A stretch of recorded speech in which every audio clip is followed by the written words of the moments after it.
And now some special anniversary messages from friends of the show. Happy birthday, HardLore podcast. Always an enjoyable listen, except for the little fact that Bo is not actually from Chicago. He's from the suburbs. In fact, his nickname in high school is the Suburban Bonando. I don't know what it's like to grow up in Winnetka. Super rich kids. Anyway, happy birthday. Congratulations, HardLore, on the 1-year anniversary. It's awesome to see one of the greatest tag teams in hardcore history represented on that platform. And of course, I mean myself and Colin Young. You, Bo. Number one in the middle, Bo. Eat shit. Bye. Hey, what's up, everybody? I just want to wish HardLore a happy 1-year anniversary. I want to say my biggest critique. Is this show about f***ing fast food or is it about f***ing music? Jesus Christ. Happy 1 year to HardLore, except to Bo, who didn't take me to get pizza in Chicago when I was there, and Colin threw a tornado to get me pizza. Happy birthday. Happy 1-year anniversary to the HardLore podcast. Thank you guys for some good laughs, some good stories, some good guests. We need more Dying Breed talk. We need acknowledgement of zero tolerance. We need acknowledgement of Warzone. Jordan, the fucking G.O.D., he is here with us. Happy 1 year, boys. And we will we'll be listening to more soon. What's this for? 1 year? Okay. Both fish. Alec, 1 year of HardLore. So, what do you think of the show? Love the show. Just wait till I finish the question. So, Alec, 1 year of HardLore. What do you think of the show? I love the show. Wait till I finish the question! Hey, this is Lars Fredrickson from All Kinds of Bands, and I want to wish HardLore a very happy anniversary. I don't know what the anniversary's for. I was just told to do this by Colin, and obviously he also told me to talk shit about Bo, but the only Bobo I know is the guy from Avail. So unless this Bo that you have, Colin, dances, I could give two f***s. So either way, happy anniversary for I don't know how many years. I'm just following orders. Later. Hello, welcome. Happy birthday to HardLore from HardLore. It's HardLore time. I'm eating we got us. We got HardLore. 1 year, Bo. How are you? I'm doing really well. I'm eating a little keto cheesecake thanks to Factor Foods. Not sponsored, just checking it out. This is nothing but cake my wife got me to celebrate. It serves 14 people. About halfway done. Mm-hmm. Big nothing but cakes guy. What flavor is that? Confetti. Confetti. Oh. Come on. Yeah. I'm with you. Apologies to the listeners with misophonia. What a year it's been, huh? How about it? I can't believe it. You did it. I was thinking, is this the 51st episode? I guess. I think it is because I believe we missed one. So it actually checks out. Like if you do the math, it's kind of crazy that out of a year we missed one. Yeah, we did good. I am so tired. I'm tired of you. I'm tired of sleep. No, but more so, do you feel fulfilled? Do you feel fulfilled from this show? I'm going through a weird transitional period in my life. Yes, sir, I do. But yeah, are you kidding? It's amazing. I walked outside of my apartment today. There's construction on the street. There's a crane on the street. Somebody slapped a HardLore bumper sticker on it. I swear on my cats, it wasn't me. On your own street that you So live. it's either one of my friends, which is kind of unlikely, or just a pure coincidence. Your friends are not doing that. They don't. Yeah, exactly. They didn't buy the box. They're not that supportive. Exactly. It's crazy. You know, there's like landmark moments. There's trackable moments in a young man or woman's life where it's like, okay, this happened, therefore this is happening to me. Yeah. You know? No. Like I heard Grimlock, therefore I like hardcore. I play hardcore. I watch Star Wars, therefore I like movies, you know? This is like one of those. This show is one of those things for both of us, you know? Explain. We're no longer guy from band. Oh, You know? yeah.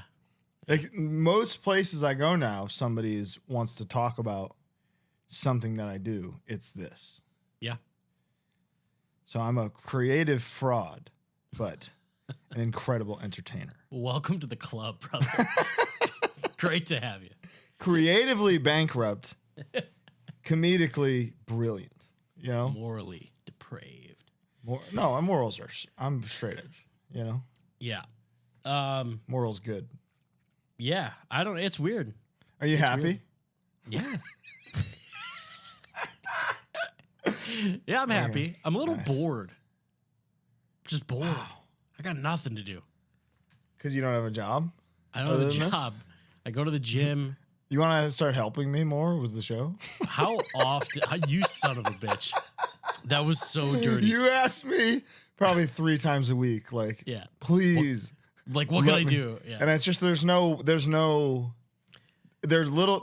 that I have to do for the show are things I literally can't delegate. You know, Yeah, I know. I You can't son of a- give you. I can't believe you just did that to me live. They know it's a Yeah, joke, yeah. right?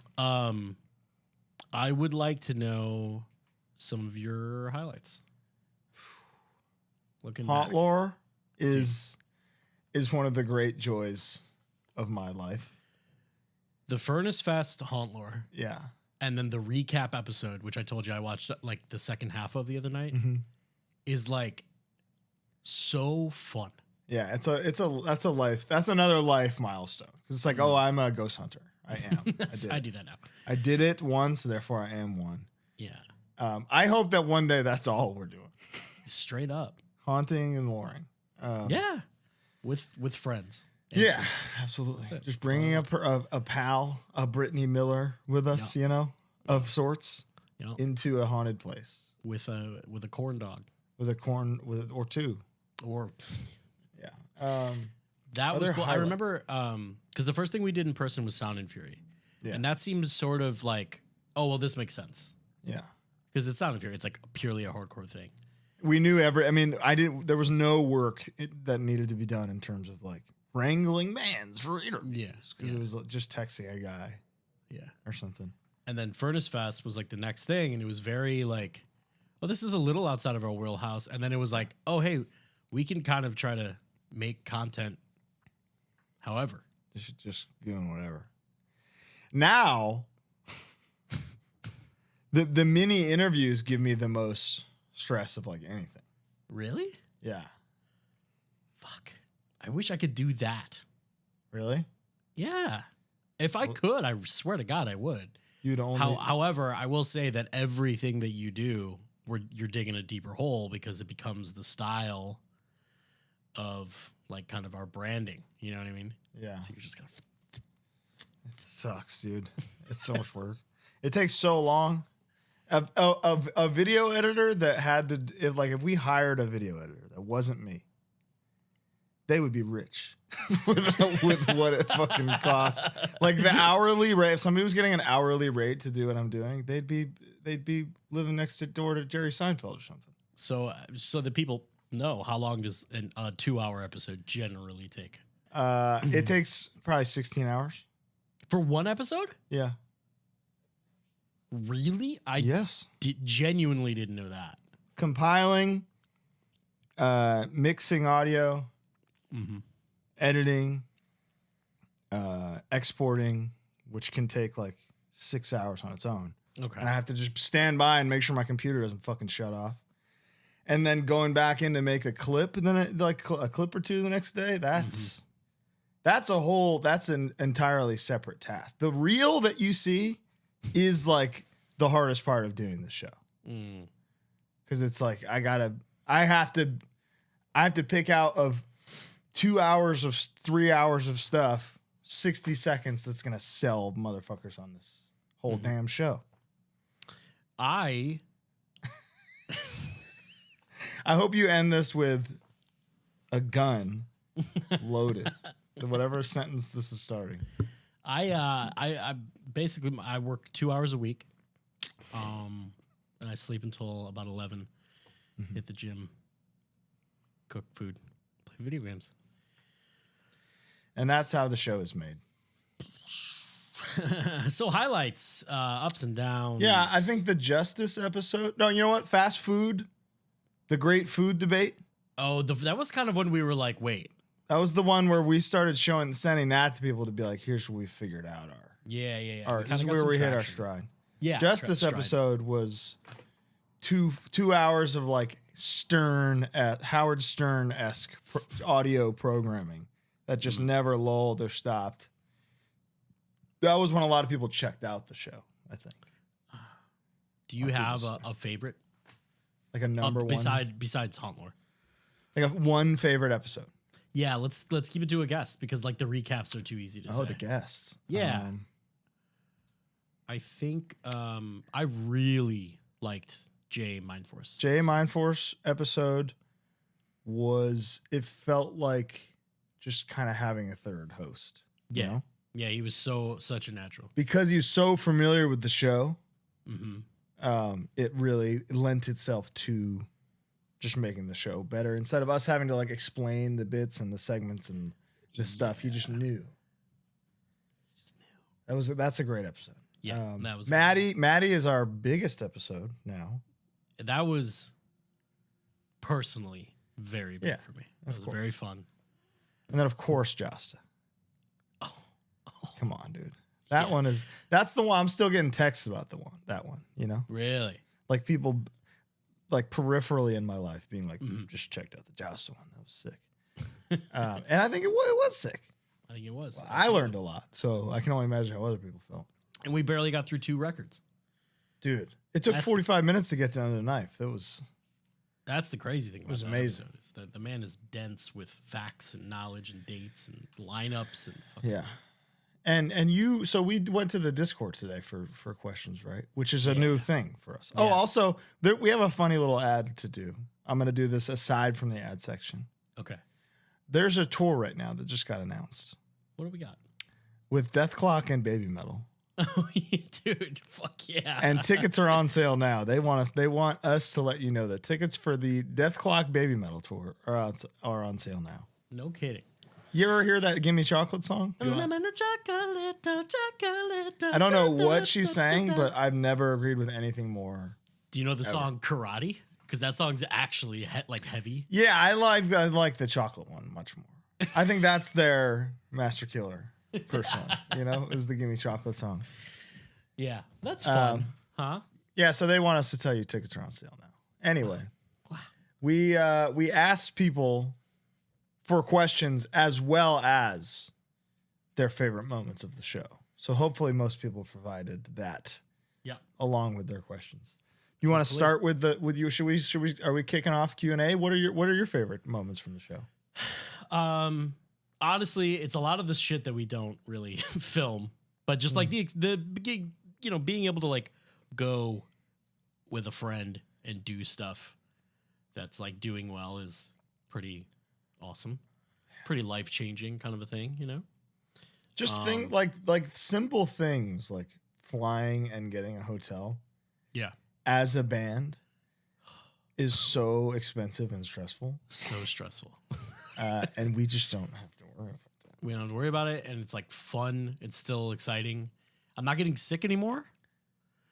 But every time I say that, do you know that like viral dude where the guy's like, I'm not gay no more. Of course. What does he say? I'm delivered. I am delivered. Yeah, I feel like incredible I song. need to cut that in every time I say I'm not sick no more. I'm not sick no more. He's not sick no more. Yeah. So it's just been like really easy and fun. LDB was a lot of fun. Highlights. Definitely, dude, I think the single coolest moment was HardLore, the very first one, when the dude recognized us, like candidly. Oh yeah, that was because we were getting like nothing. 1,000 a week at that point. Yeah, that was nothing. That was super early on. So that was nice. That was the first time where I was like, that Me? was really fun. Yeah, that was really fun. Yeah, and just, nice. I don't know. Everybody's been so nice. Yeah. I read all that. I can goddamn change shit. that. I mean, I can be I'm meaner. aware. They know. One thing I need to say is people, dude, some people don't understand that the Brody thing is a bit. Brody and I got to say something about that. Listen, I get to be mean to Bo. Brody gets to be mean to Bo. 8 to 12 other people get to be mean to Bo. You motherfuckers, you lay a finger on him emotionally, we're coming for you, okay? He's our target. He's your hero, okay? People, yeah, there's definitely some confusion, I think. This is not a communal bit, it's ours. It's our bit. You leave this man alone. Roast me if you must, John, you fucking but leave Bo alone, basically, is what I'm saying. But overall, like, very little criticisms. Some of the like criticism I've ever seen is like us not being able to tell full stories and have to like neuter stories. And it's like, yeah, I don't want to get killed. Sorry. I don't want to get beat up because I sorry. told some story you can't connect the fucking dots to, you weirdo. Or get somebody in legal jeopardy. Yeah, it's just crazy. They're like, can we pay extra for the unbleeped version? No, it's illegal.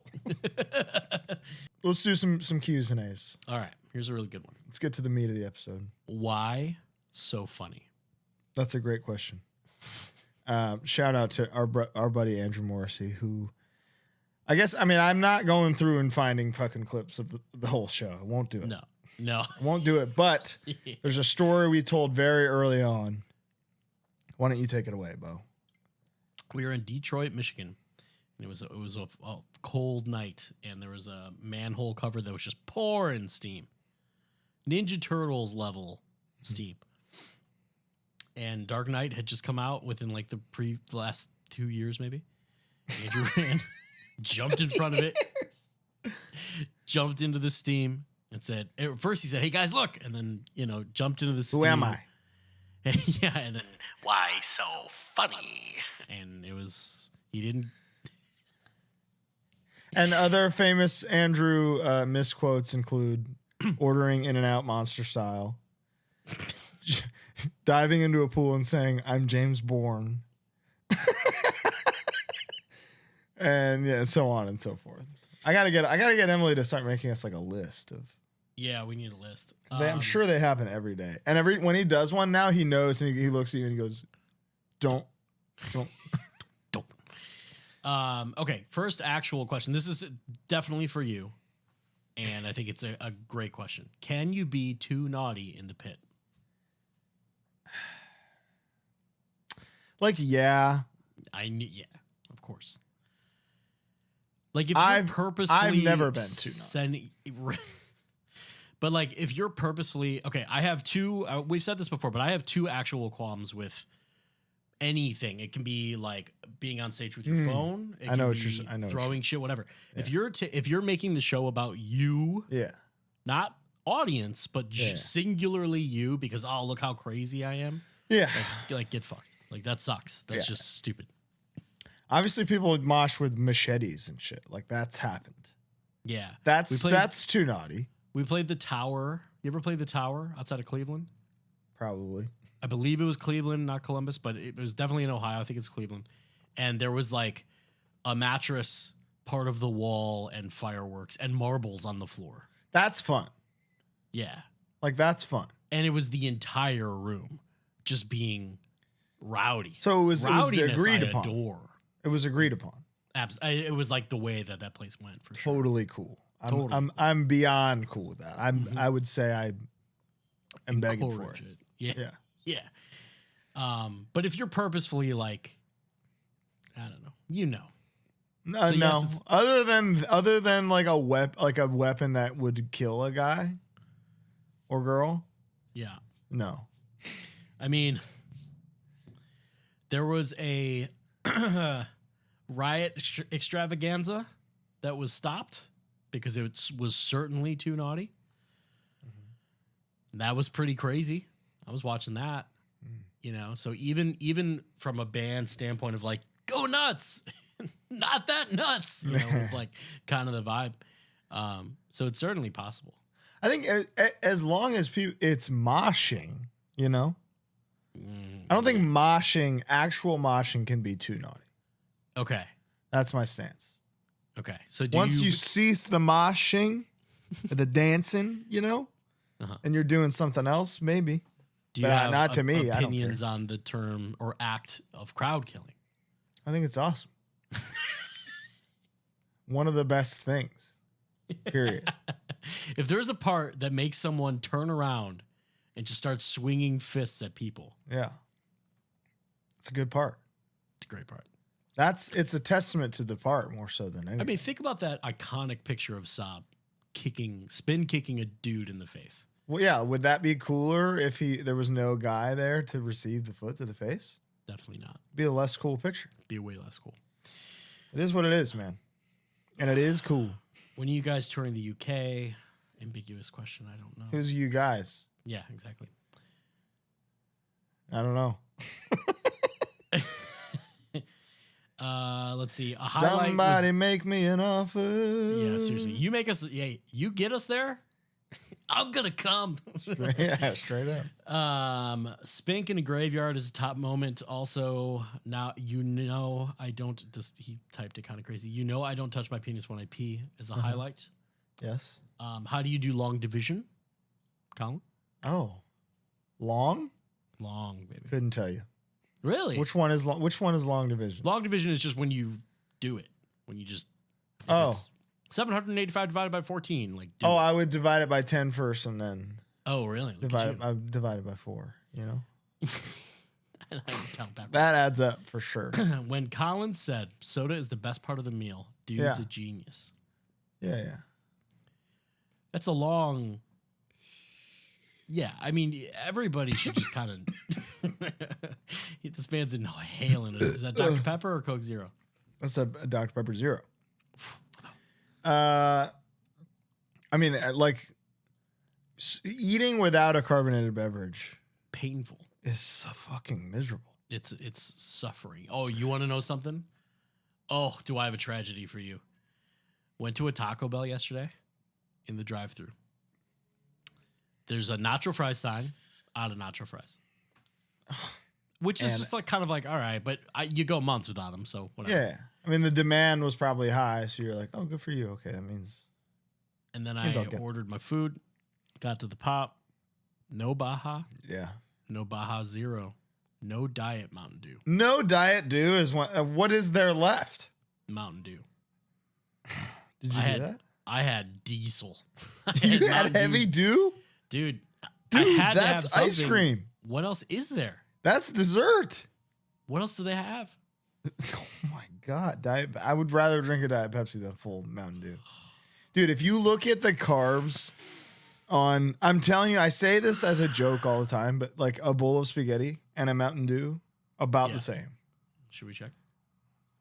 I don't know how we would do that math. Well, 20-ounce Mountain Dew carbs is 78 grams. Yes. Of net carbs. And what's a bowl of Holy spaghetti? shit. And then Like 100? Like serving size of spaghetti. What am I looking for? Carbs, nutrition facts. Dude, 1 cup of serving of cooked spaghetti containing between 37 and 43 grams. So it means 2 cups is a Mountain Dew. You thought I was joking. It's literally a bowl of spaghetti is drinking a Mountain Dew. And you had the large, which is like 32 ounces. I had the large. So you had a what's called a heaping bowl of spaghetti. I really did. I had the family size for me. So and people ask me for weight loss tips and shit all the time. Just stop drinking full sugar soda and you can basically do anything else in your life. Yeah. That is the only line I won't cross. Ty from the show. I've seen you cross it. So when? down. I've seen you have regular. No, you have not. Okay. I'm going to remember this moment. I don't have it cataloged, but I know. I'm telling you, I haven't had a regular soda on purpose in 6 years. Okay. Ty told me that you Ty, friend of the show, told me that you changed his outlook on life when you said, I'll work as hard as I have to in the gym so that I can eat whatever I want. Absolutely. That's a beautiful Which is thing. Like if you tell a personal trainer that, they'll be like, I can't have you as a client. Yeah, it's the opposite of what You'll be fired. You'll be reverse hired as a. They'll say, I don't want your money. I quit as your employee. Because like lifting to eat is like the worst thing you can do. This is. But once you get to the maintenance mode, who cares? And once you stop giving a fuck about, I'm not competing in competitions. I just want to feel good and have just want to feel good, life. Look good, eat good, fun life, balance. This is a funny one because I FaceTimed you about this today, and I swear on my cats, I did not read this. When are we getting a live playthrough of the HardLore theme? We almost did it today. We almost did it to intro the episode. Yeah, we did. I think we finished the song. Yeah, finish a full song, have some cool guest vocals. Do a 2 minutes to late night thing. Do a full on thing, and then we can just play. Yeah. Okay. What fest do you guys most want to do interviews at next? Japan. Oh yeah, like fest. Like a Blood like Axe. A Godzilla fest in Japan, probably. I mean, Blood Axe would be amazing. Like Blood Axe would be good. Any actual thing. Bo programming his Echo to call Colin a bastard man still kills me. They'll still do it. It's just not hooked up right now. But it also worked about 40% of the time. Yeah, so. Awful. I'm a terrible programmer. Oh, this is a great question. Okay. From Dwayne at Sundown, very active in the Discord server. What does making it, quote unquote, making it in the music scene mean to you guys? He's shoveling a bundt cake into his hole right now, into his literal pie hole. Making it? Yeah. What does making it mean? I have a rather serious answer for that. Beautiful. Man, this is a tough one. This is a heavy one. I got a message on Facebook like 10 years ago, probably. Maybe 9, because In Love There's No Law was out. And it was from like an EMT driver who said that somebody who was gay tried to kill themselves, or like after coming out to their parents. Yeah. And like during the EMT ride, bonded with them by showing them In Love There's No Law. And like that was enough for them to like have a conversation, and then like they were totally fine. And like that was I don't know, I can't, I'll just cry if I start talking too much. No, so like I don't want to. But that was the moment where I was like, I think I did something here, you know? Wow. Like a song that in my mind is like, okay, this is a song. Yeah. I'm writing a song.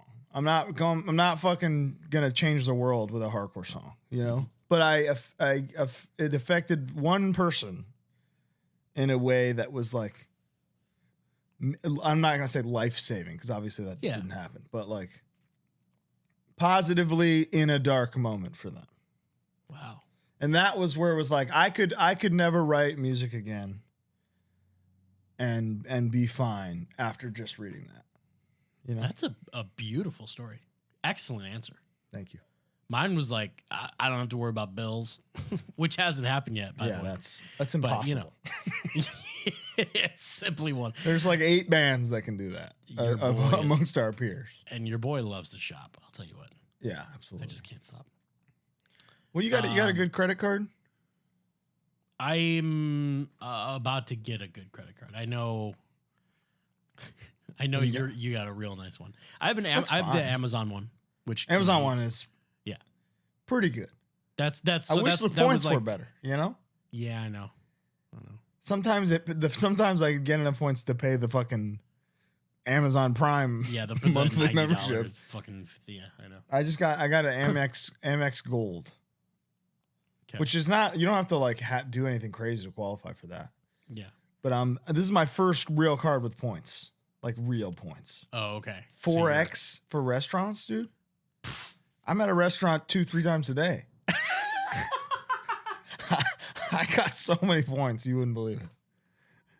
The amount of points I've accrued in 2 weeks rivals my McDonald's app. No. I could probably book a flight to Japan for free from the points I've made in 2 weeks of having this credit card.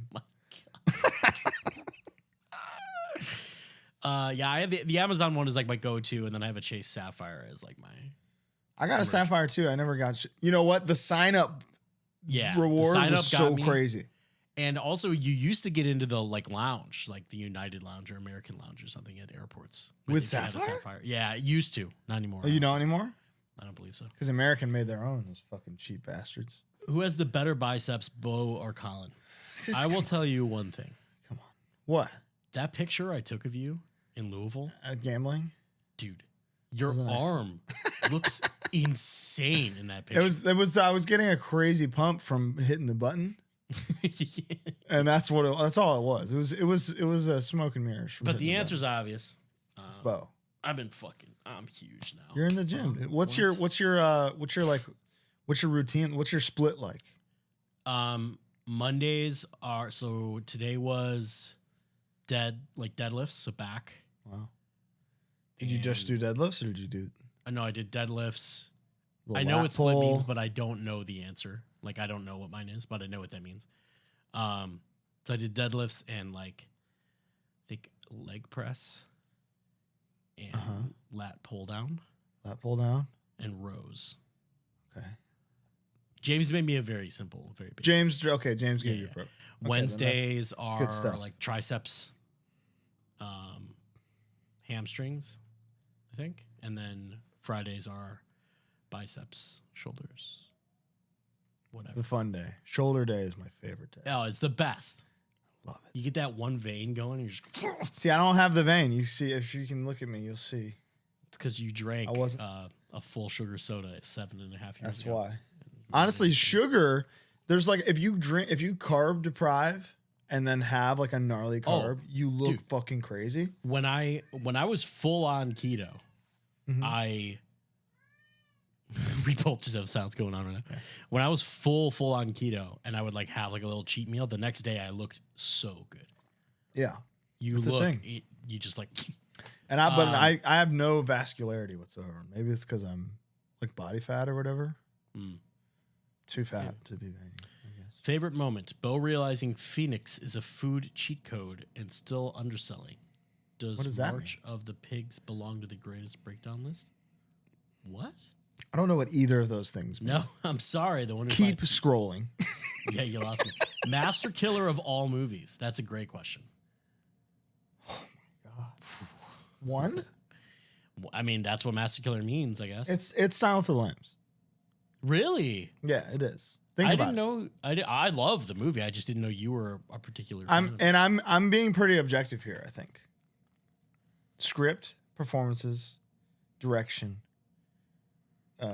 cinematography. It looks pretty good. It looks great for the era. The score is a little janky. The score is fine, but like it was one of the first to win like an Oscar in all of its categories or whatever. Oh, okay. You know, I would probably say like The Godfather or something that's a little kind of obvious. But what would you rather watch right now, The Godfather or Silence of the Lambs? Honestly, I just watched Silence of the Lambs like 2 weeks ago. Okay, we'll see. Yeah. So 2 weeks ago, you were like, I'm going to put Silence of the Lambs. The movie is incredible. It's perfect. Do you have a favorite part?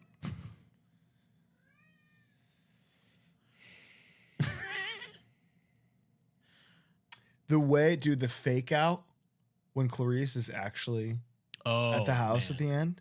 And when the FBI is raiding and when Crawford goes Starling, and like you realize what's going on, dude. And then was she a very big fat person? That's the best part of the movie.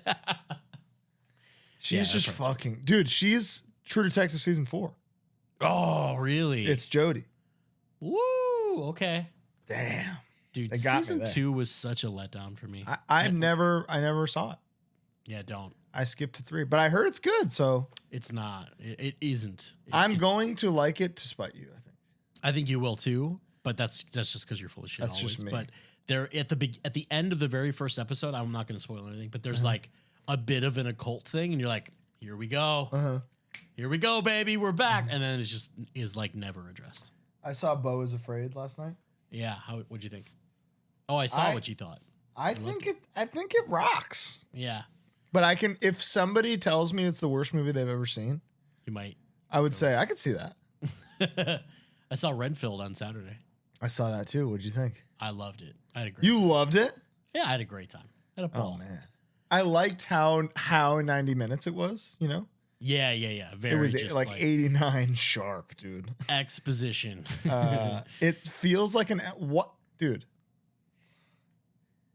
Why are parts of it like slapstick? Like Aquafina, there's a scene where Aquafina's like walking away in the hallway and turning around. Yeah, and like, she keeps turning around. Yeah. and it's like it felt like Airplane for a second, and then it goes back to being kind of self-serious. Kind of. Yeah. Terrible So movie. you hated it. Oh, it's awful. Incredible action. Nick Cage just kills it in every scene. It's a terrible movie, but I think it's a like self-aware kind of terrible. Yeah. Like absolutely. campy cult classic type terrible. Absolutely. Why would they not put that out in like October? I don't know. I mean, that's ridiculous, of course. There's a part towards the, I forget what it is, we'll get back on track, but where he really lets that Nick Cage-ism out, where he says, I think he's going to say Hail Satan, and he goes like, Hail! It's like, I fucking died, dude. Mm-hmm. I had a great time. I could have used more violence and a little more Nick Cage and a little less like, I just care about my sister. Yeah. But I had a blast. Yeah. That was fun. I'm just gonna come out and say it. I like Aquafina. She was, dude, I thought she was very funny. I like her. Okay. Sue me. I think she's great. Sorry. Odds CM Punk shows up as a guest. It's not 0. We might hear from him later in this episode. Dream. Oh, You think I'm joking, but we'll see. Dream tour lineup with retired past bands and modern bands. So just like book a dream tour. Let's make it a 4-band tour Like a tour I want to see. that you want to see that you're not on. Can I use dead guys? Yeah. Typo, Yep. Dying Breed.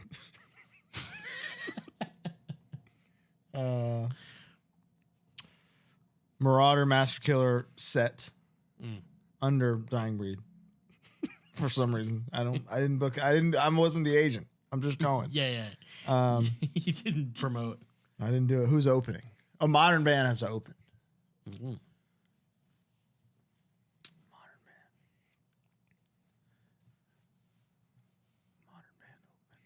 Metallica.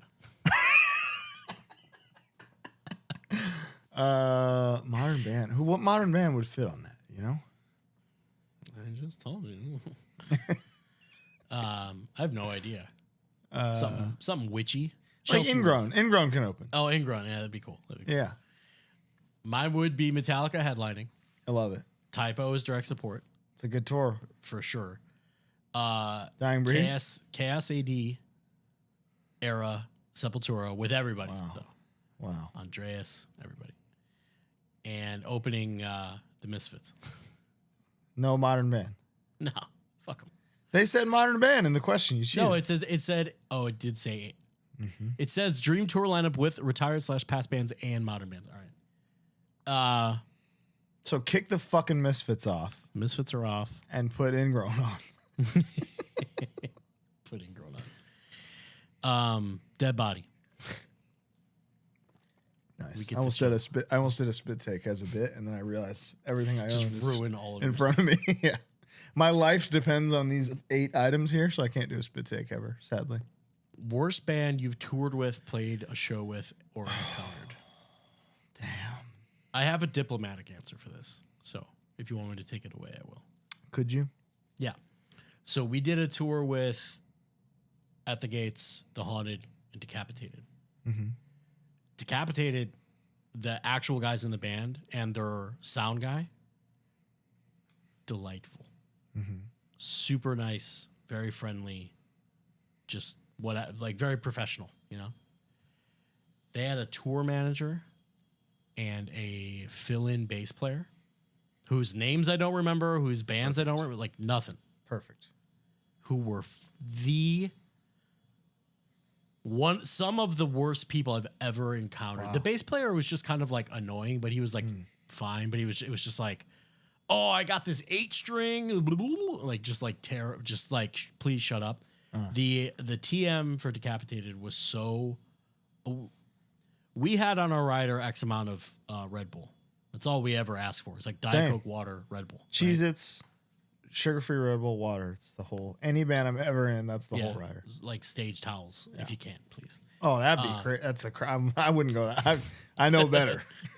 You know. So, Chris, we were in Texas, I think, and Chris was enjoying a Red Bull, and this guy was like, hey, that's for all of us. And the tour manager, the chick who had toured with Weird Al, was like up there with us.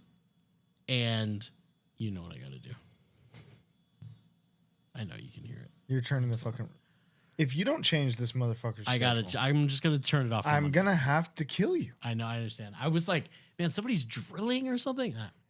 Anyway, stop it. He was like, hey, that's for all of us. And Chris like knew that it was ours. It was in our fridge. And Chris did like he went, I love Red Bull. Like that was his response. Right. And the dude said something along the lines of like, yeah, fucking choke on it, man. And like walked out. And the TM like pulled out a knife and was like, you want me to kill him? Well, why wouldn't the TM? As like a joke. Well, maybe he was such a little fucking bitch baby. That there'd be no point in even saying it didn't matter. Actually. It just didn't matter. She knew. So as long as she knows, what do we care? Yeah. Just terrible. Always like I could have been in Europe with like the worst band you've never heard of right now instead of this. It's like I wish you like were Wolf Mother or something.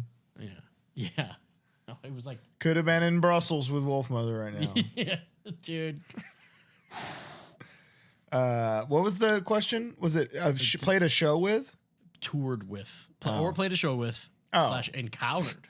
Greg Bannick Spoken Word is the worst band I've ever played a show with for sure. Toured with?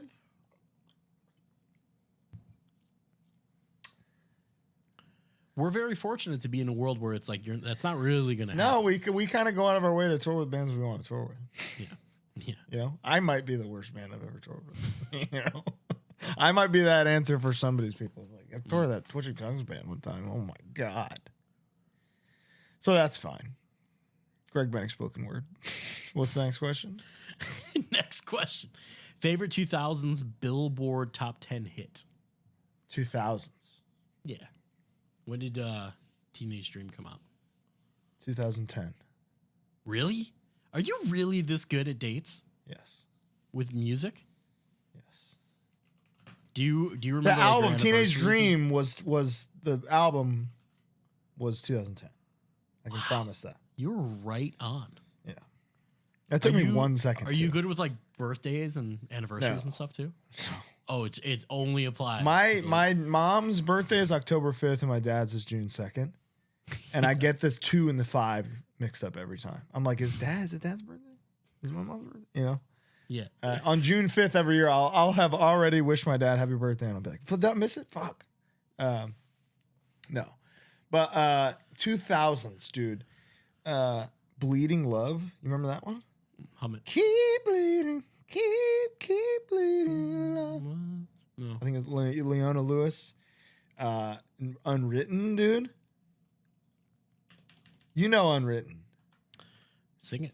I don't think I do. Staring at the blank page before you. Open up the dirty window. No. Let the sun illuminate. Dude. You make me reach it. That's a fucking masterpiece. The number 2 song of the year 2000, a little ditty called Smooth, featuring Rob Thomas. That was 2000? That's what it says.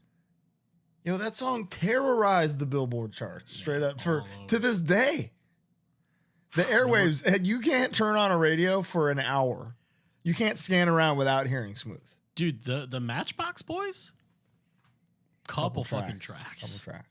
Straight up down on you. I want a little down here. I wish the way up world.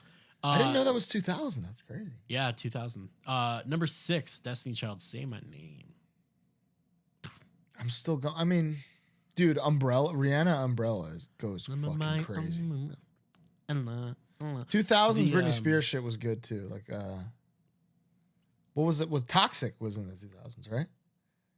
I mean, Toxic is better than most songs in history. Dude, you want to hear something? You know the song Stronger? I'm stronger than yesterday. Yeah. Right. The little half step key change is my loneliness ain't killing me. no That's a throwback more. to my loneliness is killing me. Genius. I know. That's the line. My loneliness Dude, ain't people killing me. don't realize that. I guarantee you. Comment below if you knew that about that song. That's like why it's so triumphant, you know? It's amazing. Yeah, she has those all over the place throughout the discog. Really? Through. Some Swedish guy wrote some line for her that was like, this is the same as the line on your first album that I wrote for you. He's like, okay. All the Small Things, number 40. Everclear, number 54. Which one is Everclear? It was the song Wonderful, but I just remember like Everything to Everyone or I Will Buy You a New House. Oh, yeah. That one's dog shit. Everlast. No, that's the good shit. That's they called her a sinner and they called her a sinner and they called her a whore. Yeah, a couple tracks on this. Dude, number 73, we forgot about Dre. Wow. All right. How's that number 73? We'll keep moving along. It's enough answers. Favorite band from every state, alphabetical order. Fuck off. Okay, what are the states? Arkansas. Evanescence. Dude, finding out that Evanescence was American, one of the most shocking moments of my whole life. I love the polyrhythm in Wake Me Up. I think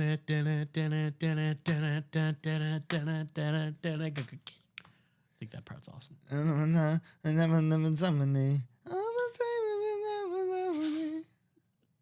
Favorite casino? Do I have a favorite? I wonder. Bellagio, the Aria.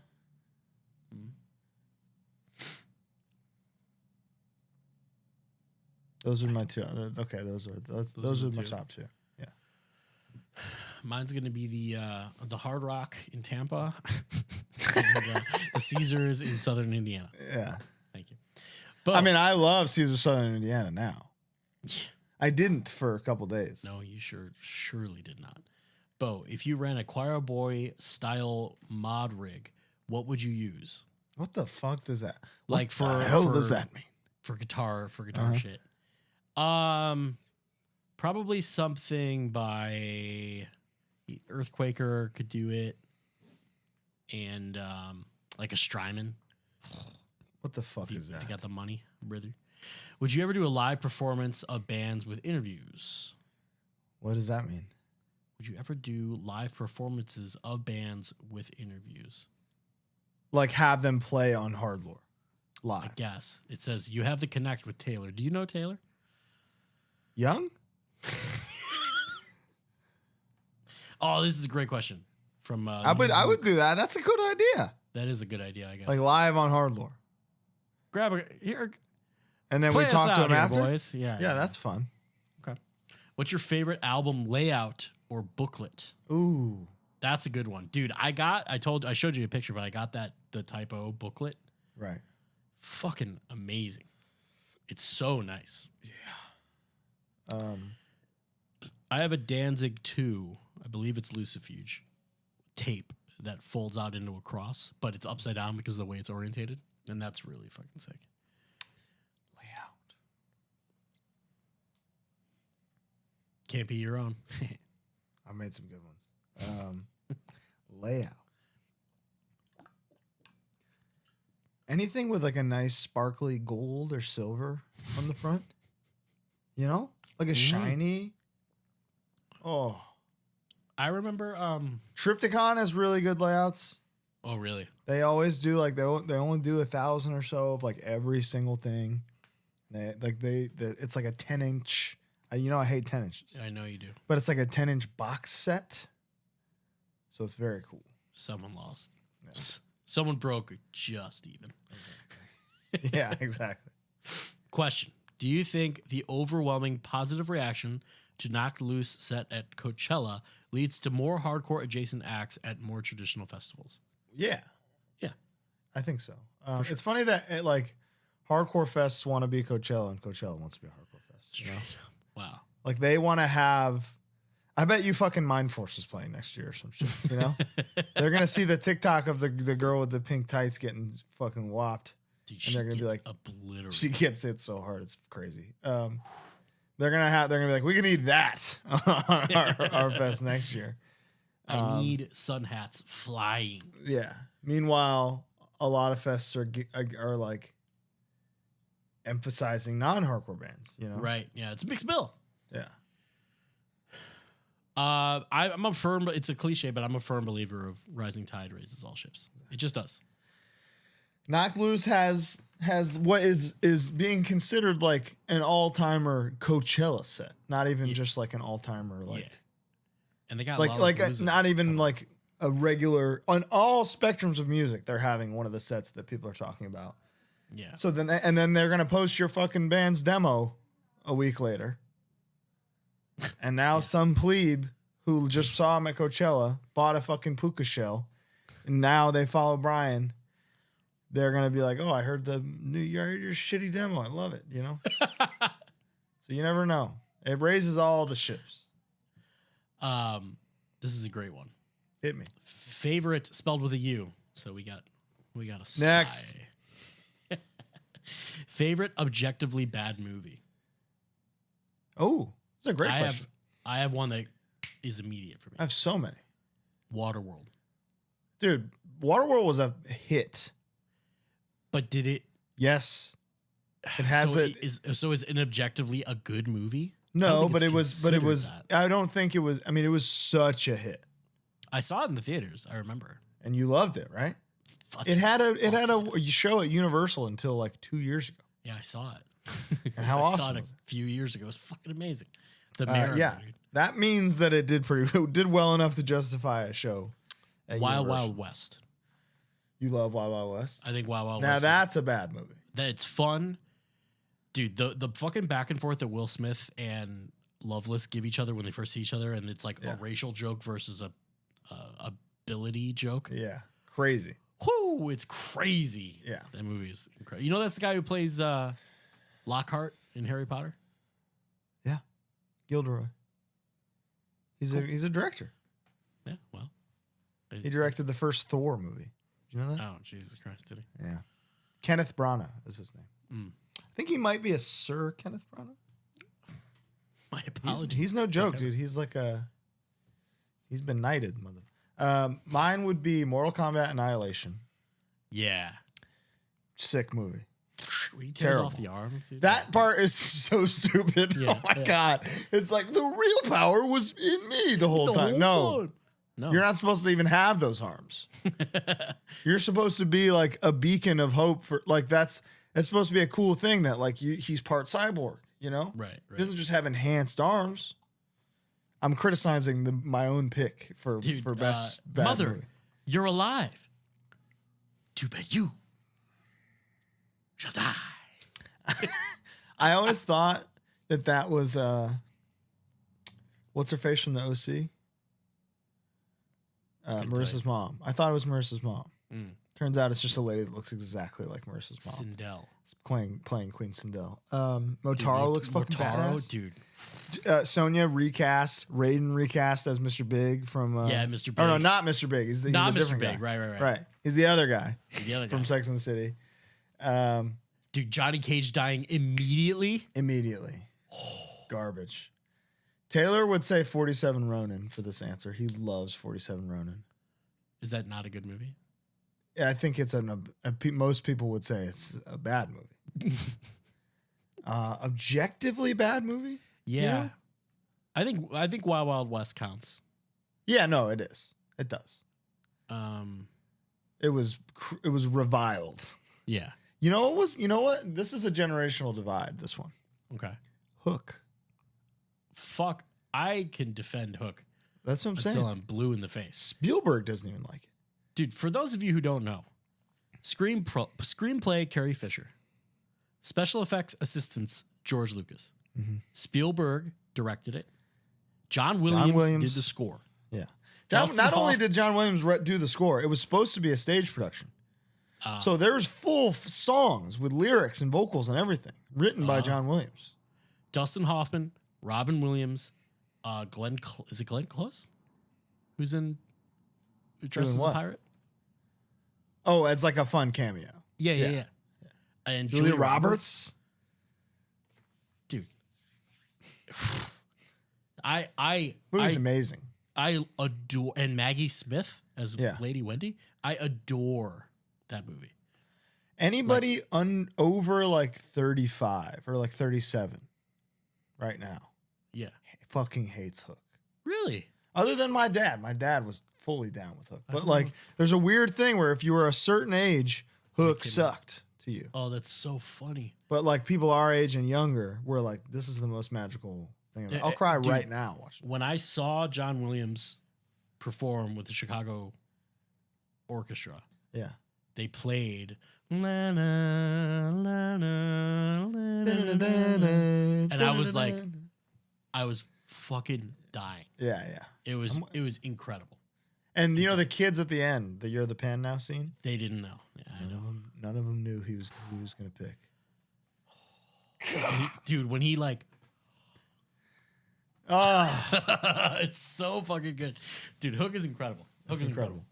All right. Absolutely love the HardLore episodes. Please do more of them. They are grand. We would love to. Questions. Do you ever plan to do a live stream interviews at any point? Live stream? So here's the thing. I could go live on the Discord right now or invite people into the Zoom like we did with Josta. Yeah. We could do that, but we got something better kind of in the tank anyway. Just we'll feed you soon, baby birds. Energy drink of choice that aren't coffee. I'm a sugar-free bull. Me too, but I'm about to be a white monster man for life, if you know what I'm saying. Scratch that. Go back a second. Chipotle, Moe's, or Qdoba. It's not even close. I know you have PTSD from... I would rather drink the cheese alone from Moe's and not get anything from any of them. Wow. I was going to say Chipotle. When are you two going to do a Mortician cover band? What? Never. Keep scrolling. Is God Say It ever coming to Minneapolis? I guess. When are you guys starting your Christian hardcore cover band, God's Way? Keep scrolling. Favorite moment hearing Sean Martin gut laugh to Kale stories. Oh, you guys still need to get him on. We have a mini with Kale that's really good. It's we do. Funny. It's quick. We've said it's the series finale. Oh, Colin, are you ready? This is just a nice underhand throw to you. Okay. Explain the hatred of melodic hardcore and what bands you would consider are part of that genre. This is tough. It sucks, man. It sucks. It's not melodic hardcore to me is like it's an oxymoron almost. You know? Like Christian death metal is it's an oxymoron to me. I think it can be I do think it can be done well. I think Betrayed is straight up good. You know? Do you like Turning Point? Like, sure. I'm not. Turning Point doesn't come on, and I'm like, yo, turn off Turning Point. Sure. I'm just saying. I think that is. Yeah, I can absolutely. I will absolutely defend that. It's just not. It's not for me. There's nothing about it that was for me. It came during a point where it was so the opposite of what I wanted for music. Yeah, and then it like a plague. It was a virus. You couldn't get rid of it.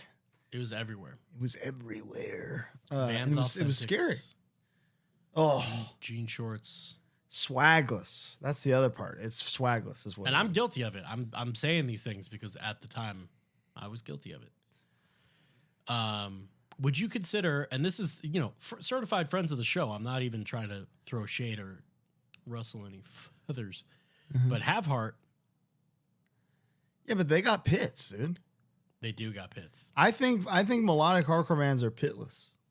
Aha. So you Like hear like the ones that I consider, they just like I don't understand the intention of the music. You know? You hear octave chords and you go, oh no, but then you hear like a stone. But then I hear like stone. I'm like, okay, they still encourage spin kicking at least. Yeah. When it's all it's like we're a punk band, you know, that's the vibe. Like they're a hardcore band full of hardcore guys, but they're like, we want to be a punk band.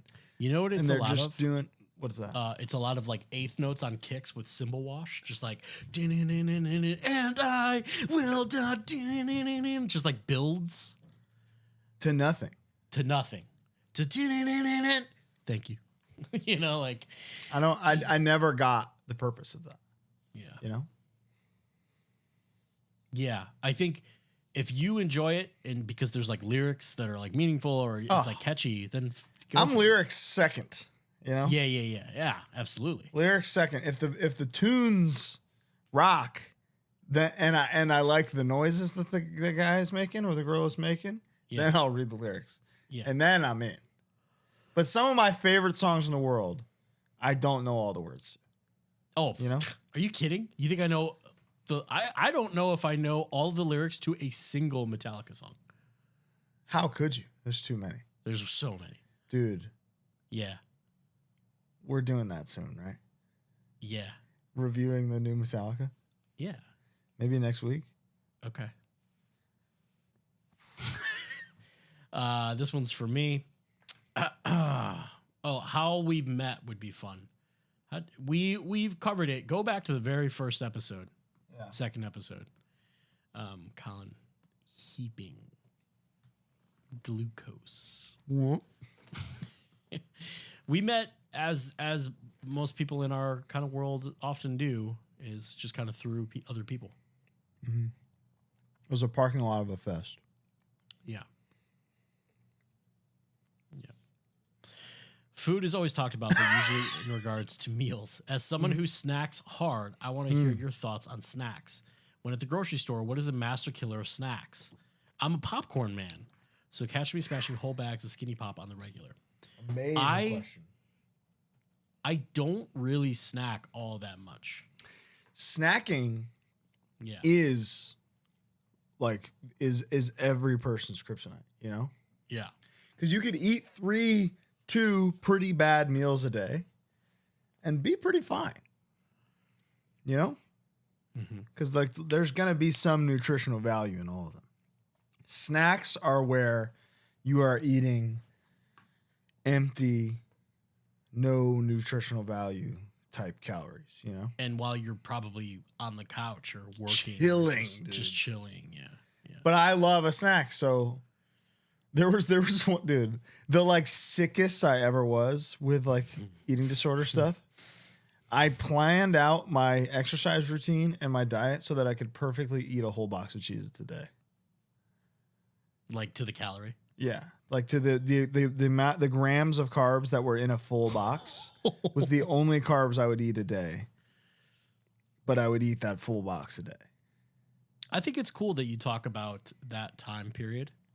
Yeah. As Dark an time. eating disorder. Yeah. Not that I ever objectively was like, what the fuck's going on with Colin? Right. But like most people in my life were. For people that were like directly around me were more concerned then than they were when I was bigger.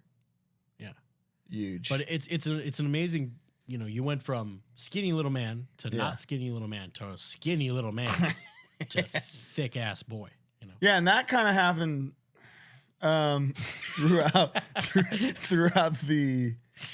You can track that in the show, kind of. Really? Yeah, because I was probably 180. You were starting to get big.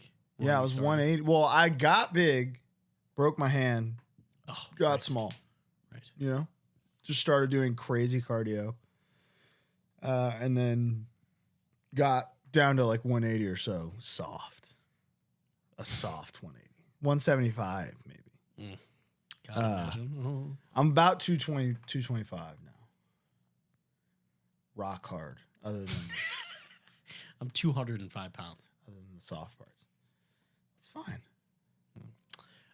Yeah, I don't really snack, and I'm doing. This was the snack question. Yeah, and I'm doing low carb again now, like with a meal plan and like a meal kit service and stuff. So Right. I'm pretty But seriously pick watching 3 it. snacks.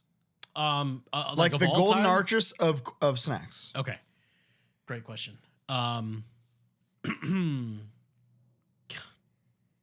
String cheese. Oh, delicious. I don't even count that, dude. That's so good for you. Yeah, 6 grams of protein per string cheese. I mean they're great and they're keto, so it's like best of both worlds. Oh, dude, Pop-Tarts. Okay, see, now that's a snack. That's a full on snack because I forget about this Bo. That's older Bo. Even just now before I started dieting again, I didn't have snacks. I would just eat like 2 big meals a day. I would usually cook, but a Pop-Tart, dude, s'mores Pop-Tarts, chocolate fudge Pop-Tarts, cinnamon or strawberry. So you don't like the fruit ones as much. Not as much, no. Did you like the Spider-Man ones? So the Spider-Man ones, I believe, were the wild berry ones of old, and I loved those. So yes, That was the last time I ever ate a Pop-Tart. Was when Spider-Man. the Spider-Man ones came out.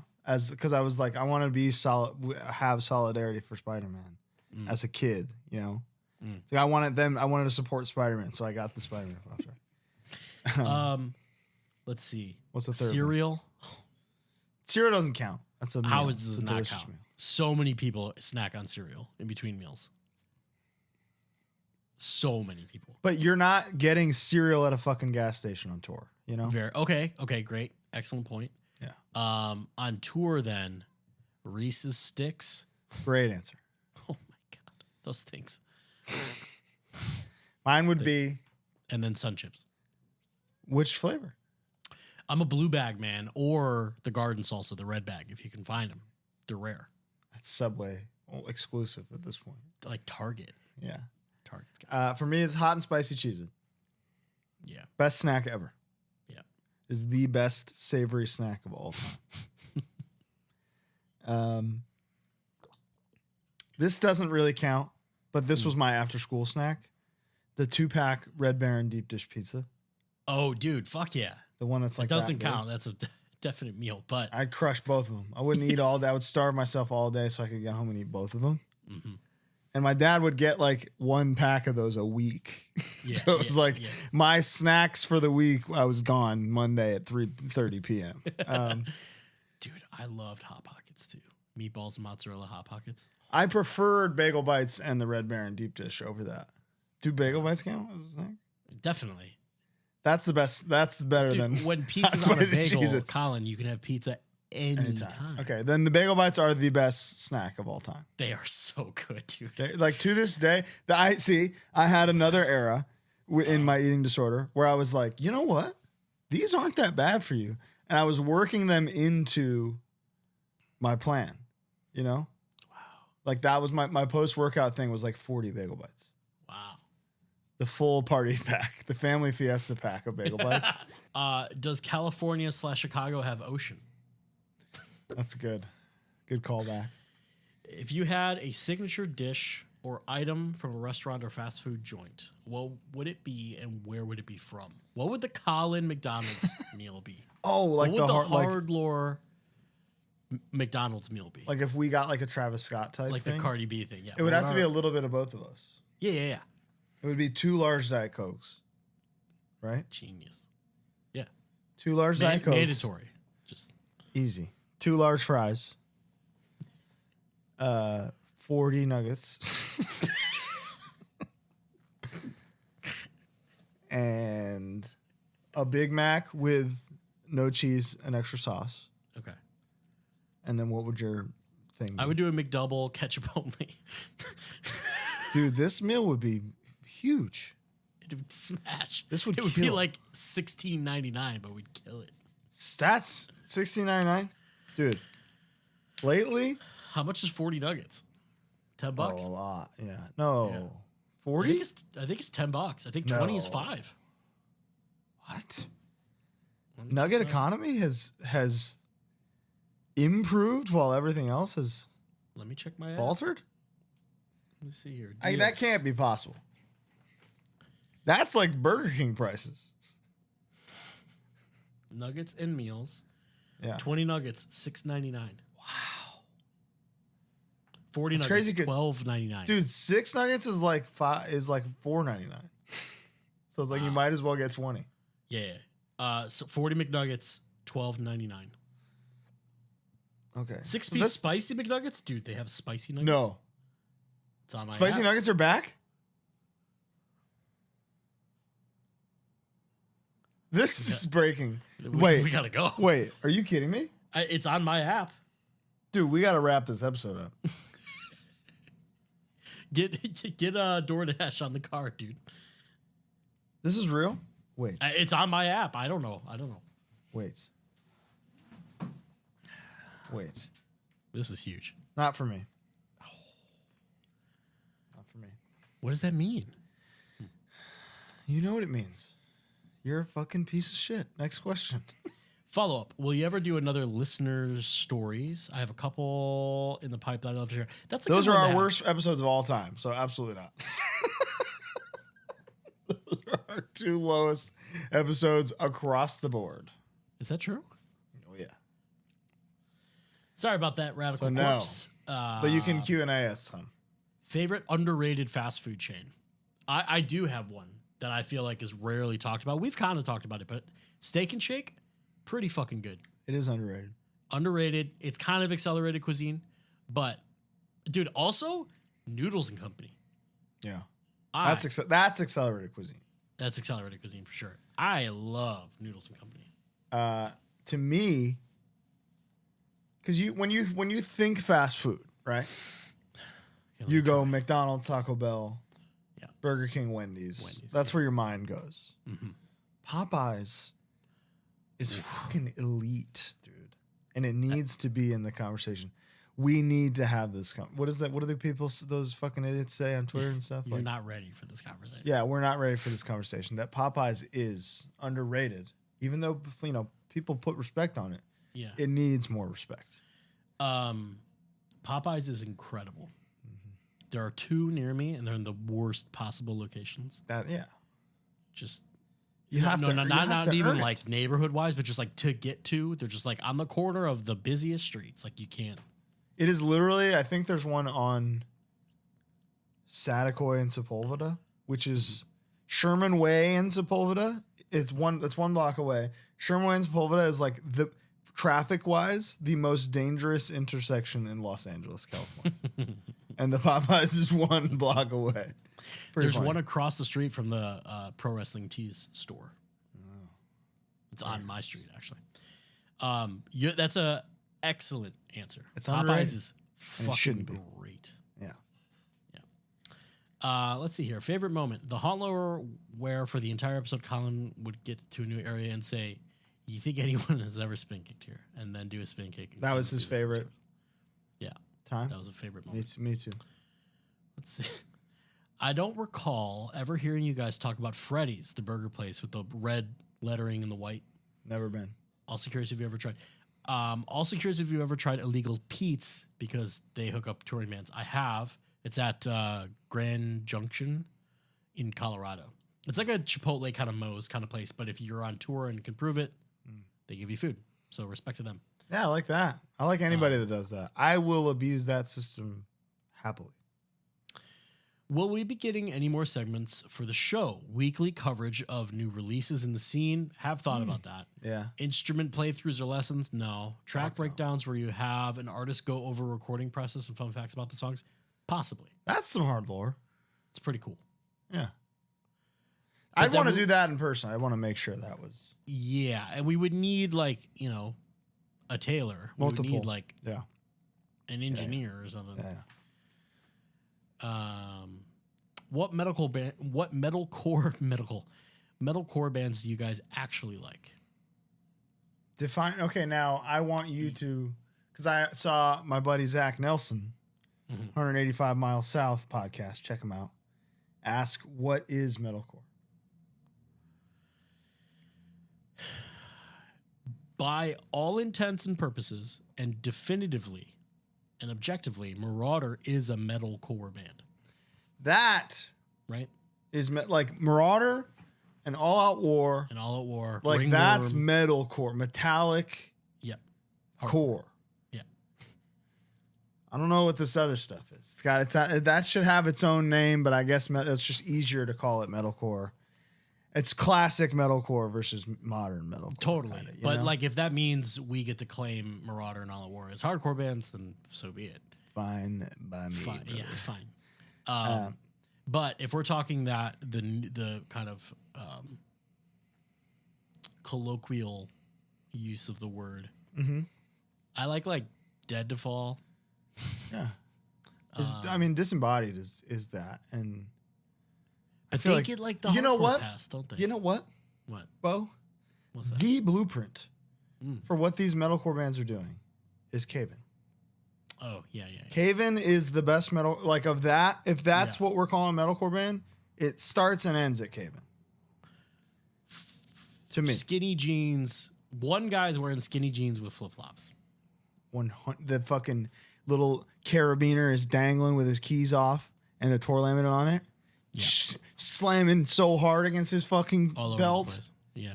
his canvas belt. That Cave-In, They did it. that's the real shit, man. Yeah. This is excellent Hit me. for both of us. If you guys had to move cities, where would you go? You can't go in California. How about we both say nowhere in California because it's almost too obvious. It's so easy. Yeah.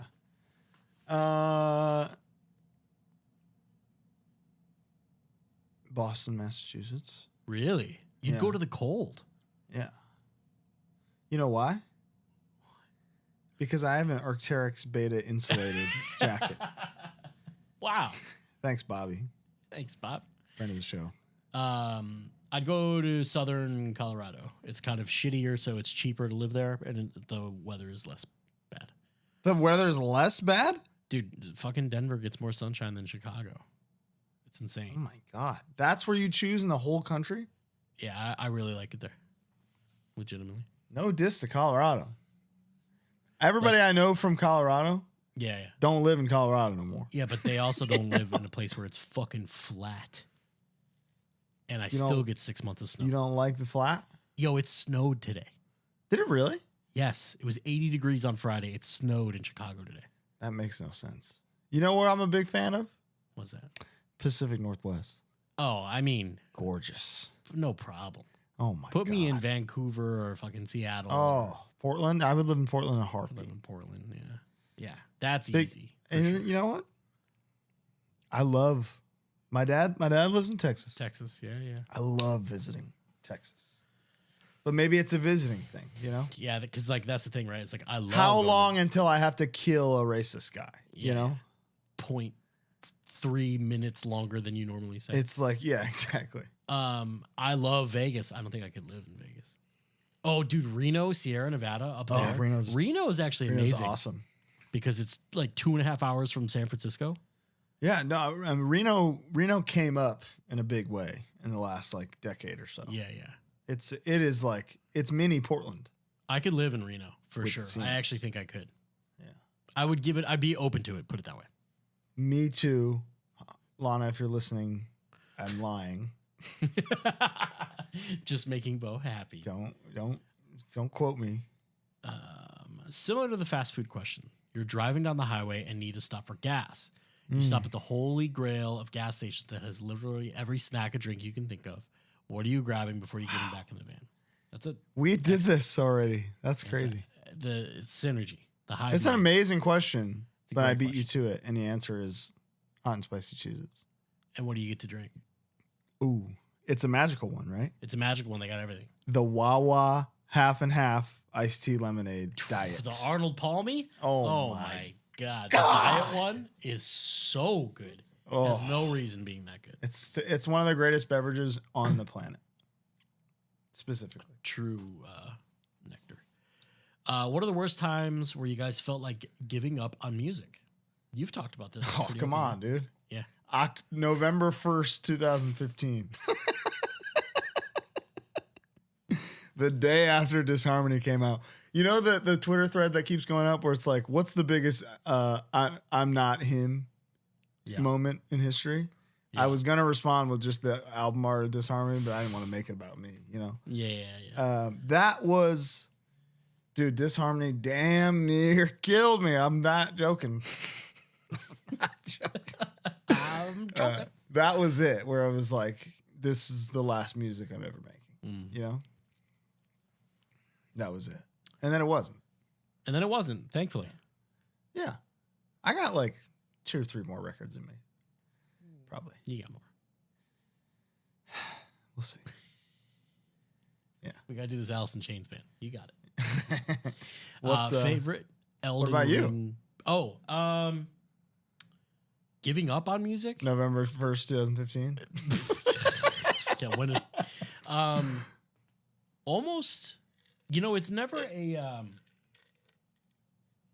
we've been fortunate, I think, as a band to not have put anything out where it's like, Fuck this. yeah. So it's not been that or like a tour.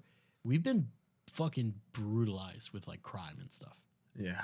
When we had our trailer stolen in Vegas, James and I were the first 2 walking out, and we were walking to the van together at the Luxor. And where the oversized parking lot was, you had to walk through a parking garage, and then it's just a big parking lot. And there's not, it's a desert and a parking lot. So there's like a tree, 6 inches thick. And we're both walking, and we're both just like, man, trailer must be behind that tree, huh? Kind of a thing. Like we were just in complete denial until we got to 10 feet of the van, realized what happened. And there was a very real moment where I was like, I'm done with this. I'm going to fly home. Yeah. Like the band's I'm done. never for sure. coming back. Like, yeah, I'm not doing this anymore. This is insane. So a little different, but I was ready to be done.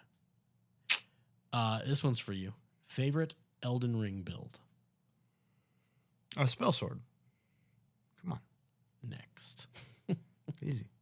Start with a prisoner. Go from there. Sanity asked me if I ever painted over the green room in this room. I did, with more green. Darker green. It's a much nicer green. Well, Jordan Olds of 2 Minutes to Late Night did his in like this gorgeous I can show gorgeous forest green. This is what my room looks like. Yeah, that's not bad. No, it's very pleasant actually. Because it's before only it bright was because of the lights. It was so punishing. I felt like you were going crazy in the lime room. I was. You still are, but in a different way. You look. Let me tell you something. I put on episode 1 the other day just for fun, just for shits, just to do it. You look like you've lost 15, 20 pounds, probably. Thank you.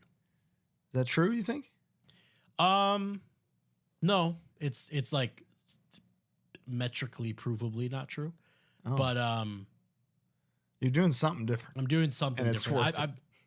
I mean, until Lana gifted me with those wonderful cupcakes for our 1 year anniversary. She's a good person. I wasn't eating any carbs, and I've just even in the last like month or so since I got fired, I've been like really being careful. Good. What else are you gonna do? Yeah. The closest brush in with the law, police, or TSA on tour.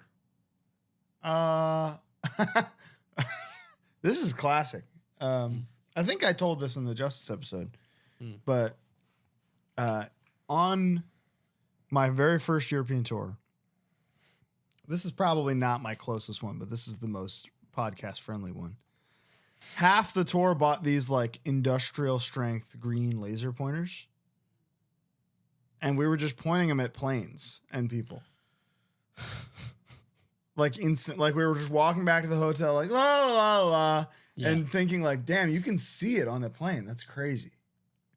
And cops rolled up like 30 seconds later. No way. And in English, because they knew, said, okay, who has the lasers? Confiscated every laser. Yeah. This laser cost me like 40 euro, dude. In 2010. And it was like $65. I had about 60 euro for the tour, you know? But I was like, this laser's so cool, I have to get it.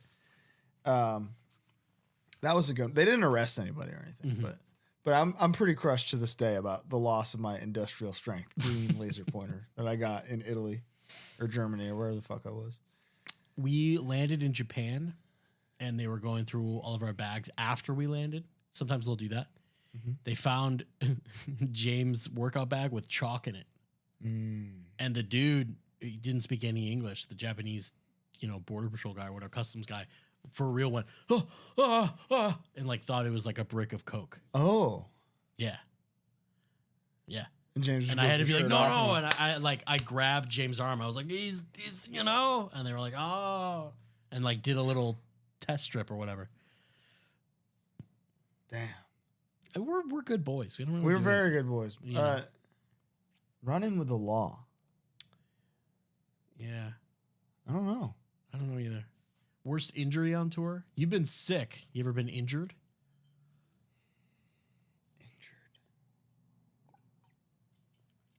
I had a crazy allergic reaction to a cat one time. And my face swelled up twice the size. I'm telling you, Brody King, Anthony, they can all attest. This was on a tour with God's Hate and King 9. Yeah.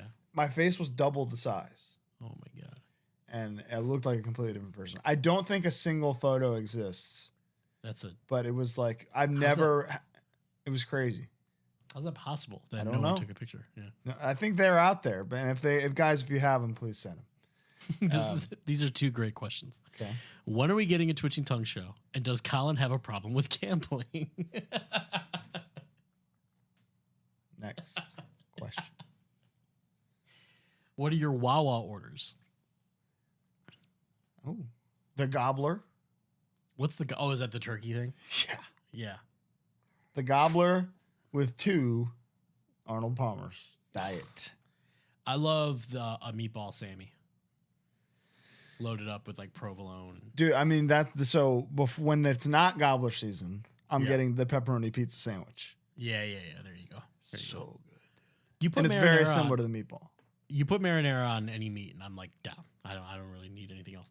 Put a little ranch also, on there. the Colin Deftones bit where he did an impression of the singer on the pod literally made me go into a wheezing fit at work and think about it weekly and still laughing. You want to give us some more? I watched you. That sounded. Thank you. That was good. Here, this is okay. Let's not shit on this person because they probably just assume that everyone's into it. But favorite black metal and grindcore records. Extreme conditions demand extreme responses. That's what it's called. That's I like my favorite ASIC. one. I like Carcass. Yeah. That's about it. Black metal, I don't really give a fuck. No, black metal is not good. I'll tell you what I like. Dimmu Borgir, brother. That's like the best black metal band. I like Immortal, but I like Immortal when it stopped being just black metal. Like Sons of Northern Darkness is where it's kind of more, a little more technical. Question for Colin. The internet reaction to your songs in AEW have obviously been great. Yeah, Has that's been anyone like Tony or the others reach out to you about their reactions? Would be sick if you eventually do a song for a pay-per-view. Like Tony Khan? Yeah. The billionaire. No. Nobody's reaching out to me. It's very cellular, is what I've gathered. Like you're just kind of operating and link up with someone who uses it. It's up to the, like, I can tell you with the Buddy one. Buddy using Isojust was like, hey, we didn't figure anything out. You have a big match tomorrow. Do you want to use this? Wow. It was basically it. And he was like, yeah, mate. And it's sick. So it was like, okay, if you like it, we'll push this part here. We'll do this part here. And then I'll do a little voiceover. What do you want me to say? Say this. Okay. Does this sound good? Yes. Okay. 8 hours later, it's on TV. And like the Kings of the Black Throne one for Brody and Tom. Yeah. Big Tom obviously was like, that was the first one. That was the starter. There was no plans for it to be on TV or anything. They were a little more warmer with me when we were doing that one because it was like the first one and it was their first time working with me, you know? Yeah. Like excited to have a new guy as part of like the. Yeah. And I think once I did another one, they were just like, all right, this fucking guy again. Nobody talks to me. But you know, the wrestlers want I'll do it. I'll do it forever as long as Right. the boys are. There's a house guy. Yeah, You're not trying to step on toes. I'm not. He's paid full time to do that. Yeah. You know. I like obviously, I can't do what he does. Straight up. Like the Jamie Hayter song, I couldn't write that. I couldn't do it. I could not do that. But I think, you know, there's gonna be situations where like there's a right man for the job. Yeah. And when somebody wants like a straight up hard song, I feel I've proven at this point that I'm the man for the job. Yeah.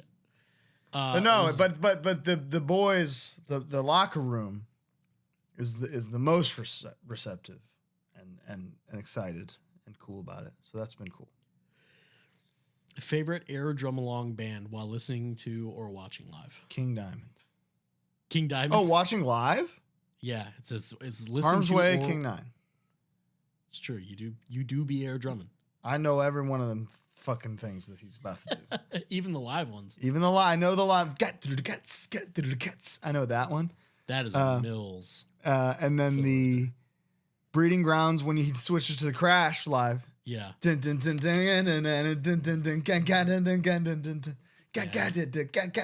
know all of them. King Nine, but recorded Biohazard, King Diamond.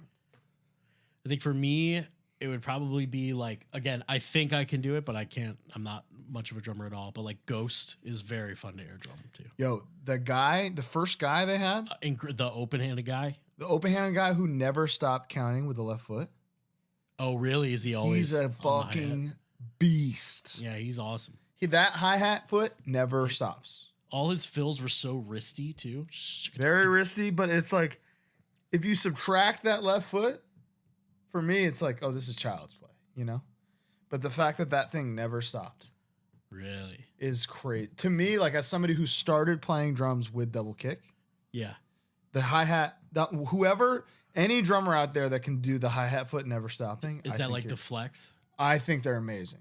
Really? I think it's like with drumming, I think that's a normal thing that you learn in like drumming basic fundamentals. But I was self-taught. I didn't know how to do that. Yeah. So normal shit like that blows my mind. I love that. That's fun. Yeah. That's fun. What city has the best barbecue and why is it Memphis? It's not. It's not But Memphis. it's very good in Memphis. Central barbecue is awesome. No problem. Yo, St. Louis has some unbelievable. St. Louis has great barbecue. I had a place called Bama's yesterday in rural Michigan that was St. Louis style, and it was fucking great. Yo, San Antonio, I've had some of the best barbecue in my life, of course, because they have the best of everything, because they're the best. Austin. I don't say many good things about Austin. Austin does have good food. Yeah. I've had, I think it was called Iron Barbecue in Austin, and it was like, you ever get beef ribs? The big fucker? Oh, I don't prefer them, but yeah. they're less flavorful, but if the sauce is rocking, Yo, how do you feel about a hot link? love a hot link. What's your favorite barbecue, like, accoutrement? Like if I'm picking an order? Oh, I mean, brisket is my number one. Yeah, same. Barbecue Brisket item. is Like my I'll thing. make a little, like a Martin's potato roll brisket sandwich, a hot link. I'm not a pulled pork guy.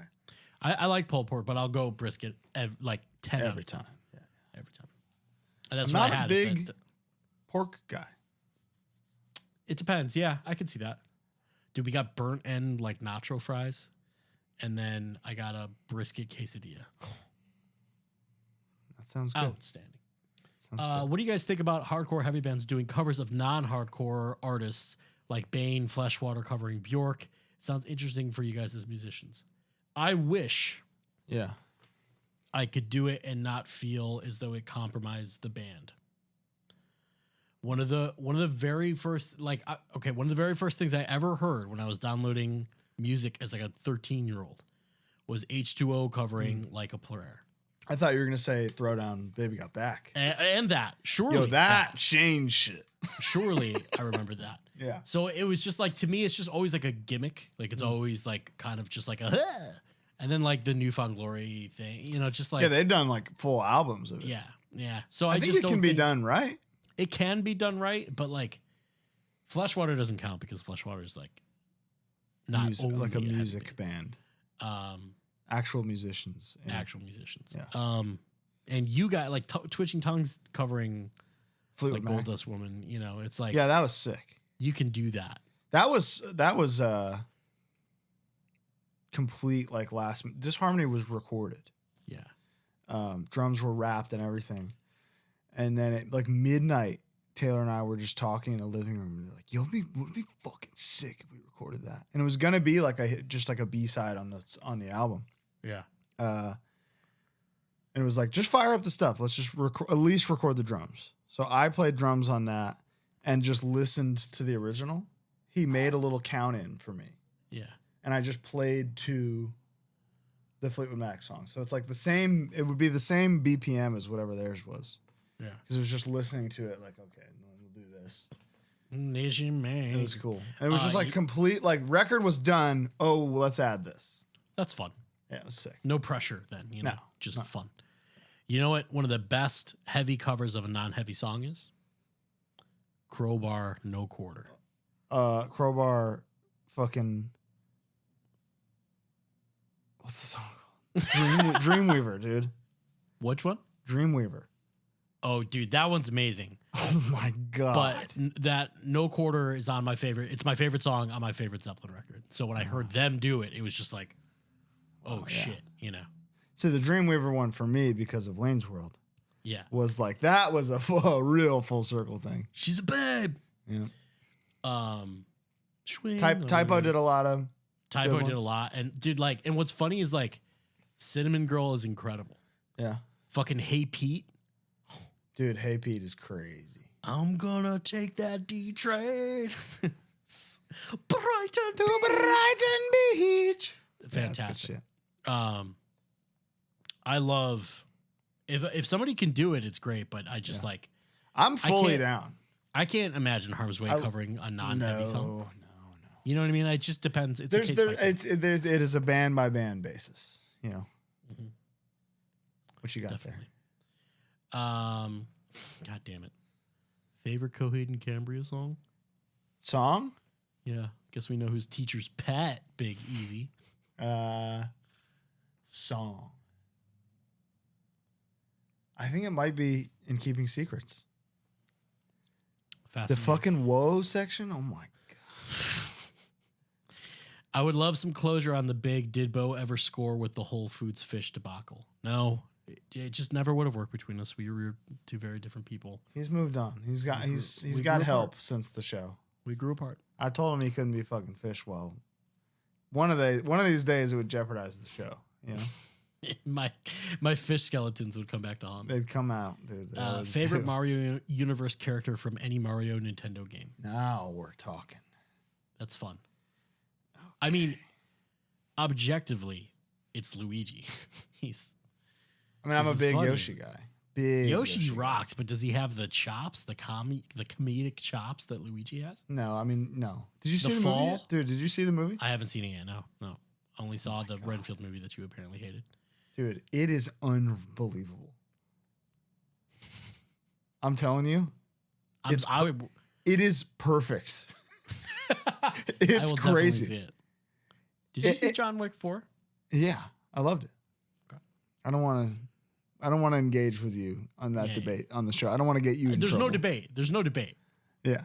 I just wasn't. Just stop. All right. Just stop. So Before you get in who- trouble. Who would you pick? Maybe Bowser Jr. I love Bowser Jr. That's fun. Yeah. That's a good one. I never pick him in anything. Smash Bros, Mario Kart, anything, but I think it's Luigi for me. He's just I love funny. Luigi. Well, He's here's the thing. If I'm picking in a Mario game Yeah. as a playable character, Yeah. the answer is Peach. Because she can do the little fly thing. so Boy, you can Peach, jump yeah. longer. Oh, yeah. Mario Peach 2. is the best playable character. Mario 2. You get everywhere in that son of a bitch. 'Cause Yep. Yeah. Peach is the best playable character. That's scientific. I will debate any of you because Zelda fucking sucks and Mario is God. Okay? No. Do you guys think that bands like Weapon X, World of Pleasure, and Point of Contact are the new way to approach straight edge in 2023? There's nothing new about it. Does the minority unit / no tolerance straight edge era doesn't fit with the heavy music era of hardcore? I'm confused with what the question is. Yeah, I don't. Like musically? Maybe. I don't know. I'm sorry that I don't understand. I don't think that there's anything really new about Weapon X, World of Pleasure, or Point of Contact, personally. Like hard music with hard lyrics? Yeah, hard straight edge lyrics? That's a wonderful. No, it's a tale as old as time, but it's like I'm glad that it's still that it is still that way. They're keeping hard straight edge bands alive, where the norm would be something more like a No Tolerance, a Floor Punch, you know? Yeah. Like that's like tried and true straight edge 101. Yeah. Those are No Tolerance, Floor Punch are in like the annals of history as like all-time best straight edge bands. So I like when it is different. Definitely. And when it's the same, frankly. Yeah. Do the same thing. Just say different, harder stuff. I'm Just down. don't make it melodic. Just don't make it melodic. Melodic, straight edge hardcore. You'd have to sell me. How bad does your neck hurt after Colin cranked on it? Not at all. I'm bigger, faster, stronger. Well, I'm Bret Hart. Oh, yeah. He protected me. I'm very gentle. He protected me on that sidewalk. What is the master killer of rap music? We don't know. I don't know. We don't know. To me, it's Onyx back to fuck up, but I know I'm wrong. You know? I'll tell you what the master killer of R&B music is. Oh, please do. It's Boyz II Men, Cooley High Harmony. People think I'm joking with this. I used to wear Boyz II Men shirts when Twitching Tongues played all the time. I love Boyz II Men. They're talented men. Talented men? Who were boys. They're maybe the greatest harmonizers in the history of music. Yeah, I mean, hey, you know me. Bee Gees, Boyz II Men. Love me a harmony. Well, I love me a Cooley High harmony. I'll tell you that much. Will the vocalists and mini hardlores eventually get their full episodes like Vogel, Matthew Honeycutt, and Joseph? Yeah. 1,000%. Yeah. These are just little tastes, little appetizers. This is a garnish. Yeah. A fast song. Hold on. Allow me to read this how it's written. Oh, please. You know what? His name, this is the same thing as the Weapon X thing. He's got Brazilian in the name. Oh, so okay. Maybe English not the first language, so I'll be very nice. Be nice. A fast song can be hard. Yes. Or heavier than a heavy song, like Infest. That's what was written. I think they're trying to say, is it better to have a fast song that's hard or a heavy song that's hard? I don't know what the question is. I think it all depends on the intention and the execution, you know? Like I think some bands use fast parts as a crush. Who's crutch. The hardest fast band? The hardest fast band. Like who's the band that has a beat, but you're just like Piece by Piece. Yeah, that's a really good answer. Piece by Piece could do a song with no mosh part, just going the whole time, and it's the hardest song ever. Okay. Because of the intention behind it and the lyrics. Good answer. True answer. It's a fact. Yeah. It's the only answer. Favorite moments, 3-way tie. Okay. The great fast food debate. The Christmas special. Christmas special was fun. Near and dear I was to my heart. so tired. I know. I will never forget how tired I was in the Christmas special. This motherfucker was falling asleep. It was crazy. We had Krispy Kreme. Colin got Krispy Kreme, and then Colin's wife accidentally also ordered Krispy Kreme. So Yo, that happened again like a month ago. We both ordered Krispy Kreme. Just dozens of donuts. It's a problem. It's a problem. Greatest accomplishment to me, greatest accomplishment to happen to the show. And do you think HardLore will ever have a HardLore exclusive Discord moot or gathering? Yeah. What the fuck? What the hell does that? What the hell does that mean? What the King's moot, like a meeting. So like I was born in 1991. Both. So say say we go to something like Sound and Fury. This is hardcore. Will we ever have like a hey, come get a pick moment or something? Huh. I would say I could see that happening. Just find us anywhere. Yeah. We don't need to make it a Do thing. whatever you want. You don't need to stand in a line. Let's see. Too many fave moments. This was Colin explaining how his appendix burst. Shout out to our mutual friend Tay Sue, who just went through that as well. Gangster. Taylor. Tay Sue. Of Rumble fame. Yeah. And many, many millions of shows. Let's do some ads real quick. Today's sponsor, for the very first time, Athletic Greens. We're here to tell you about AG1. Bo, how you feeling about AG1? I feel really good about AG1. As we like to do with anything else we're working with, they reached out to us, sent us stuff, and we've been on it for, a couple weeks now? They heard about our, frankly, revolting diets and the way we live our lives, and they literally just knew. They were like, hey, take these for a bit, and then we'll talk about sponsoring the show. Yeah. It was like they just knew we were going to drink it and be like, oh, this is what the game been missing, frankly. This is what I'm supposed to feel like. It is a daily nutritional supplement, basically. It's one little scoop of this powder that you cut with water into this gorgeous bottle, frankly, with this beautiful. The heaviest lid known to man.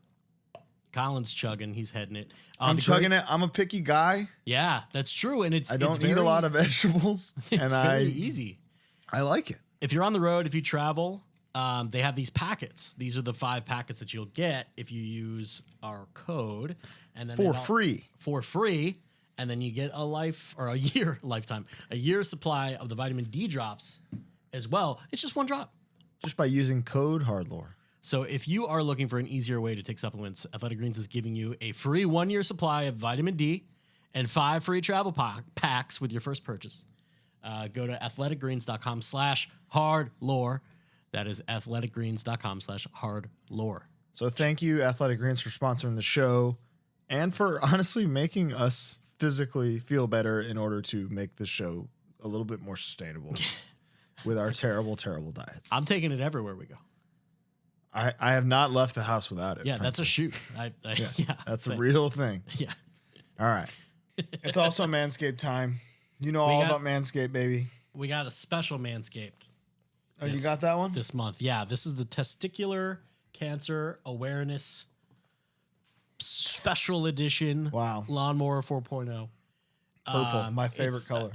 April is Testicular Cancer Awareness Month, and Manscaped is raising money, raising awareness for testicular cancer. How do you know if you have testicular cancer? Bumps. If you got a bump on your dick not on your dick, on your ball, if it's smooth, it's typically okay. You still want to get it checked out. Yeah. If it's jagged or asymmetrical or kind of doesn't feel right, you definitely want to get that checked out. That's usually indicative of a problem. Noted. And without naming names, there are 2 mutual friends of ours who were working together once. One threw a tennis ball at the other and nailed him right in the nut and caused a cyst. You can cause them? Oh, yeah. Trauma. You can give somebody cancer. No. It was a growth as a reaction to trauma. It wasn't cancerous. It was just a cyst. Manscaped. Manscaped. HardLore. Use code HardLore, 20% off, free shipping. Manscaped has been very cool. You know where I stand, man. This is the greatest product in the world. And look how beautiful this shot is. That was one of the best focuses. Can you believe this?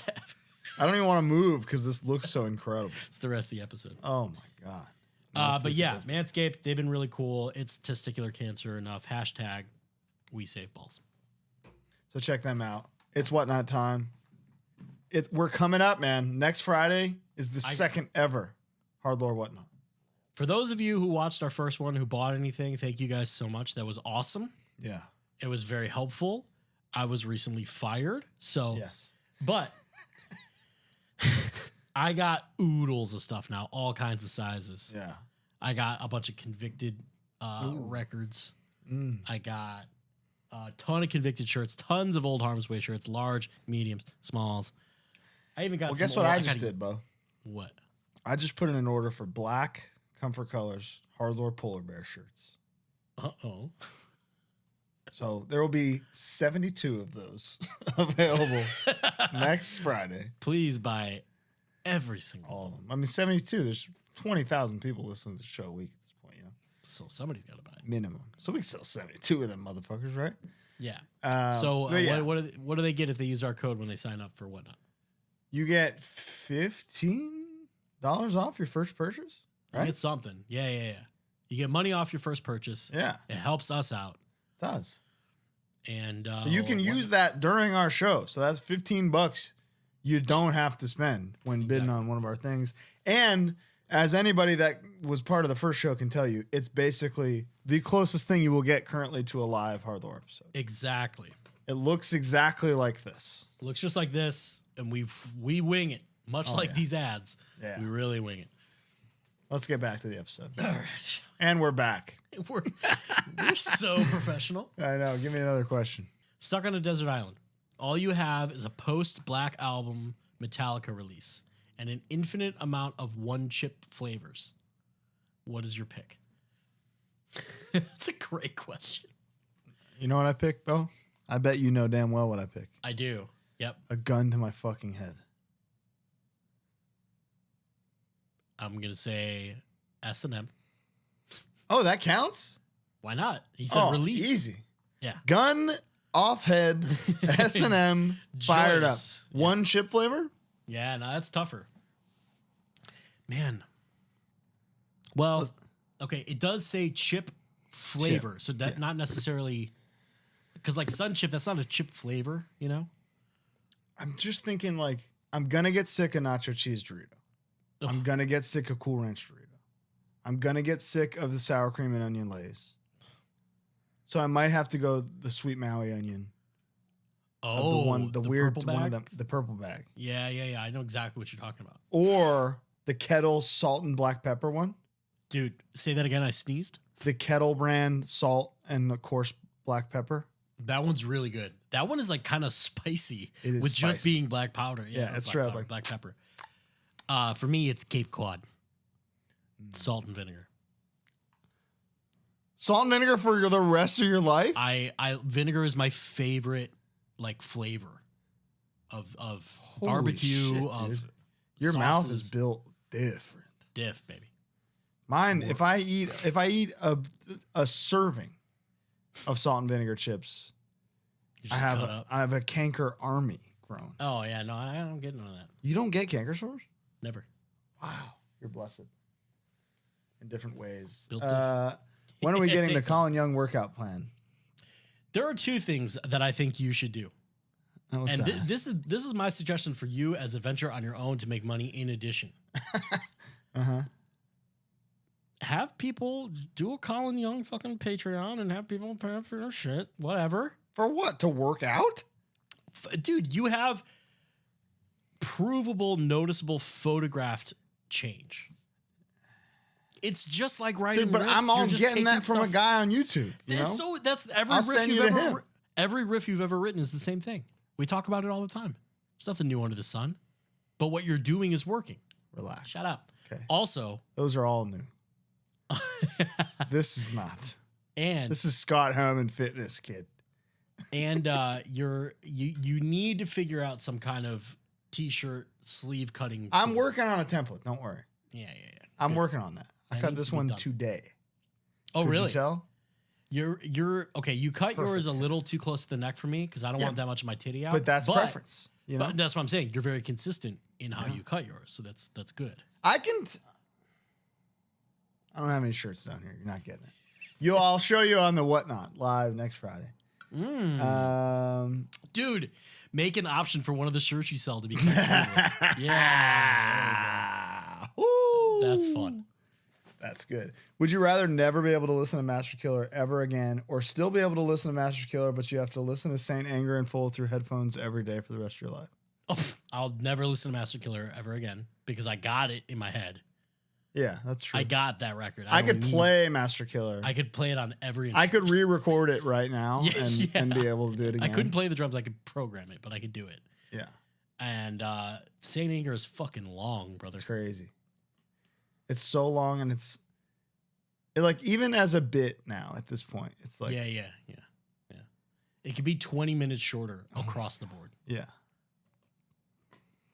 Well, oh my God. Yeah, we'll get there. Where this episode's as good as done, so might as well save it.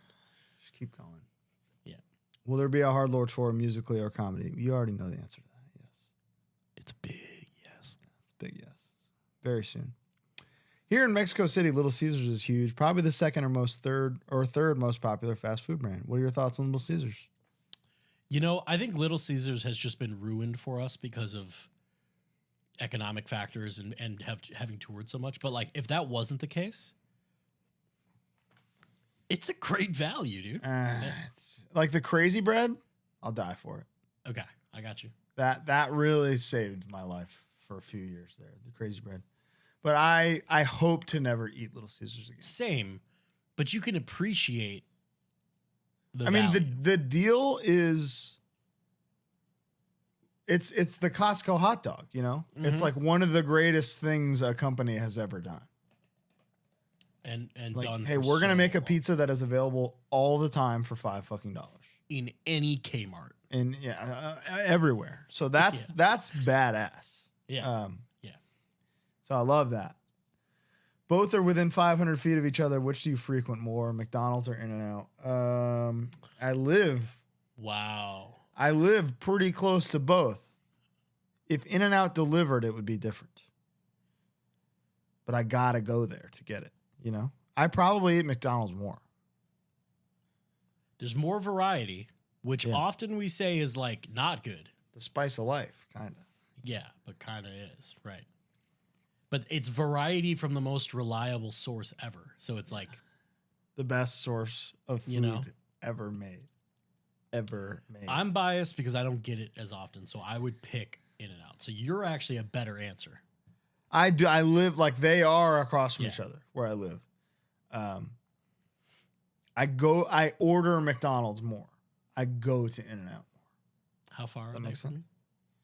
from you? For me? Yeah. McDonald's is much closer. But both are less than a mile. And you order. Dude, the McDonald's I order from is truly like a hilarious distance to order from. I go pick it up sometimes, but it's just the time, you know? But like I said it in a couple weeks ago on the episode, I walked there and dined in. How'd that feel? It was a dark day. Yeah. It was dark. Yeah. Dining in a McDonald's by yourself is really Fucking something dark. else. Everybody's looking at you like, what is going on in his life? This man's having a midlife crisis. He just got and I'm kicked just out. wearing this, you Yeah. know? So they're like, what the fuck? And like my neighborhood is 99% Hispanic, you know? So they're just like, So no matter where I go, it's like, what is his problem? yeah. You know? And that's Like, fine. That's well, why does he have camel pants on? Who is he murdering? yeah, pretty much. Yeah. Which is cool. That's fine. What are your oh, this is fun. What are some of your favorite tattoos you've seen people get for your bands? Oh, wow. We have a friend in Arizona, Connor, who has Harm's Way Army, like in like the collegiate font, like on his leg. It's pretty You know crazy. what's crazy? There was the guy from Arizona who got the Twitching Tongues demo cover with the head going, Whoa. the demo back cover on his head. Whoa. That's wild. That's up there. I've seen a few isolation rats in like the cloud, which is always cool. I don't know if I've seen any post-human ones, but I could see it very easily. Because they're currently human still. I got post-human right here. Oh, there you go. But yeah, that's about it. There's a lot, which is awesome. you It's know? like one of the craziest things ever. Yeah, it's cool. Bunch The- of jagoffs decide on like an idea and you get it tattooed on you. The samurai, the front-facing samurai head, as seen on my Roland kit here. The front-facing one, Mark did as a tattoo on somebody first. Oh. And then he was like, hey, I had to do the front-facing one. Well, like it was our artwork and he got a God's Hate tattoo and asked for it to be front-facing. Got you. So he kept the stencil so that he could finish it and give it to us as like a thing Very to cool. have. So that's pretty cool. This is good. On tour, how often are you lobby dining versus crushing fast food in the van? Often lobby dining. Pretty much as often as possible. I love to lobby dine. Somebody just asked the part 2 of this question. Yeah. Please grace us with pro tips on how to maneuver the nugs or fries plus ketchup dipping sauce when you're eating in the van. And boy, do we have something for you soon that is going to seriously help that. That's all I can say for now. It's all we're legally allowed to say at this moment. But just so you know, soon your car is going to get a lot easier to eat in. And if there was Thanks to HardLore. If there was any kind of branding on it, you might already be a fan, dare I say, friend of that branding. That's true. What is your least favorite song on Master Killer? How fucking dare you, sir? I pissed Taylor off really bad one time by calling the riff after the breakdown of Life is Pain silly. Yeah, that's crazy. He didn't like that. I don't. I used to not get Besiege the Masses, the beginning. I just didn't get it. You I didn't are dislike okay. it. Dude, I didn't dislike I it. know. I just didn't get it. I know. Listen. I'm going somewhere. Somewhere with this. You ever watch one of them like WWE documentaries, and they cut to Michael Hayes, right? Yeah. They cut to Michael Hayes in every single one of them about like, it'll be like about Stone Cold Steve Austin or The Rock or The Undertaker. It'll be about like everything that's ever worked, right? And it'll cut to Michael Hayes at one point going, I didn't think it was going to work.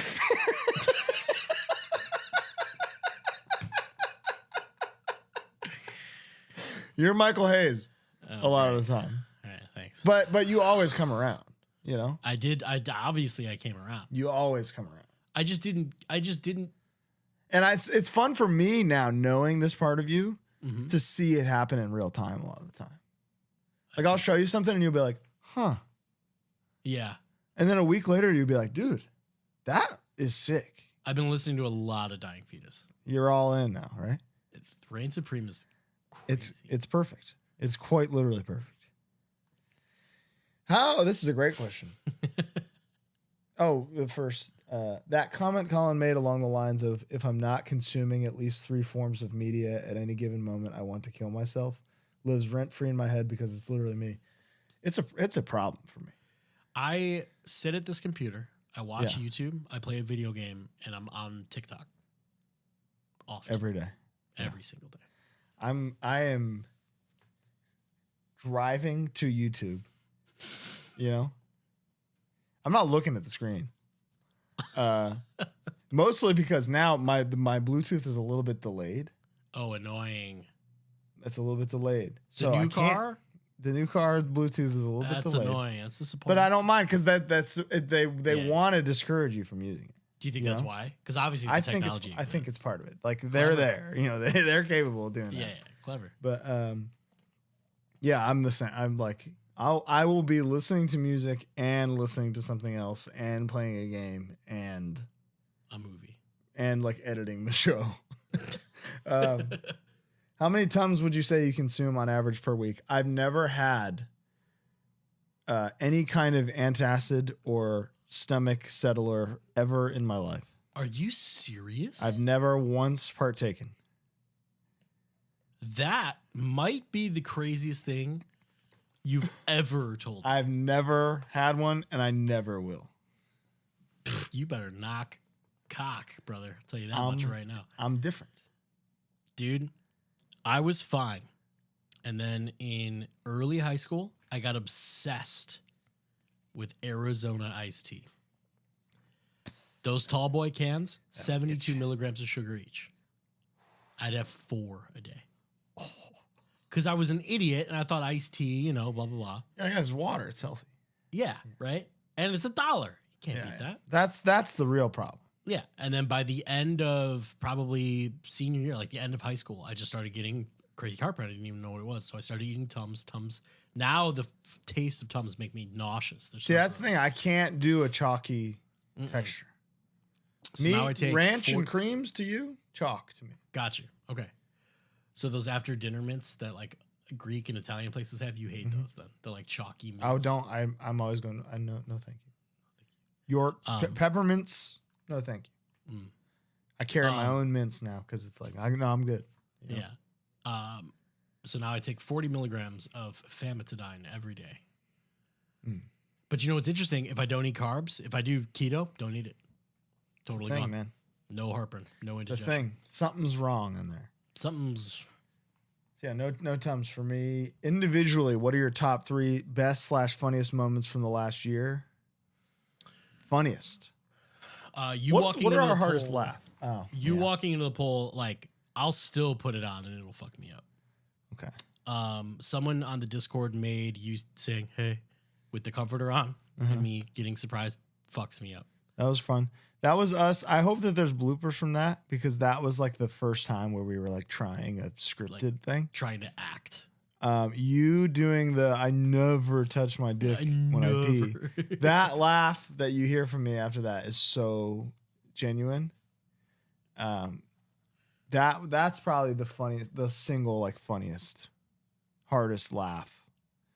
Oh, what? There's something that that got us real good. Oh, dude, talking about memes with Dan Seeley, the N64 controller full of beans and stuff. Yeah, that's good. It's always so. That's kind of the double-edged sword. Is like it's always the in-person shit because you get the silly ha-has and then you just We've had a couple. We've had I mean, I love the last 2 hours have been easiest. Yeah, so just great. Unbelievable. So I'm never like comparing, but it's just like what comes to mind is like, dude, I'm not joking, you guys. When Colin walked into that poll, it was a full 180 seconds of me laughing. It was a lot. It was 3 minutes of me like on like the laughing. cutting room floor. Yeah. Good God. The idea of Bo. Now this is. I really wish this was on camera. The idea. Jesus Christ, the Instagram is insane. The idea of Bo taking off his Morpheus glasses and crushing them gets me every time. Did Bo? Sorry. No, it's okay. What did you say? My only regret is that Sean wasn't filming. That you just did that to do it. Yeah. But that was a moment of pure passion. That was a real. I mean, there wasn't a bit. It was not a bit. That was me saying I'm not gonna be called Morpheus on the show if we do something. You know what I mean? Which of course then I was, but it was me being like, I'm not gonna like let this be a thing. It's such a thing now. It is such a thing now. That's my favorite part of the Christmas episode is where we're telling that story, and then I say guys, and you're like guys, yeah, and then I realized that I said it in the moment. I'm like, guys, fuck. I like that, and I liked telling the story to the Uber driver right after that happened. Yeah. And me being like, now, wouldn't you say Morpheus is like a cool guy? And she was like, yeah. She was like, yeah. And I was like, see, it's cool. He didn't think so. We're almost done with Twitter here. We're going through a lot of them here. Fuck. There's 52 new messages in the Discord. What do we do? What? That's too many. I could do quick ones. Does Bo ever get naughty at shows? Like maybe a little spin kick? No, I'm not. I've never was really a spin kicker. I'm a stage diver. And I'll pit, but no spin kicks. There'll be no spin kicks for me. Somebody said their favorite part of the episode was the Disharmony Rust episode. Favorite part of the show. Yeah. Colin shitting at whataburger.mp3.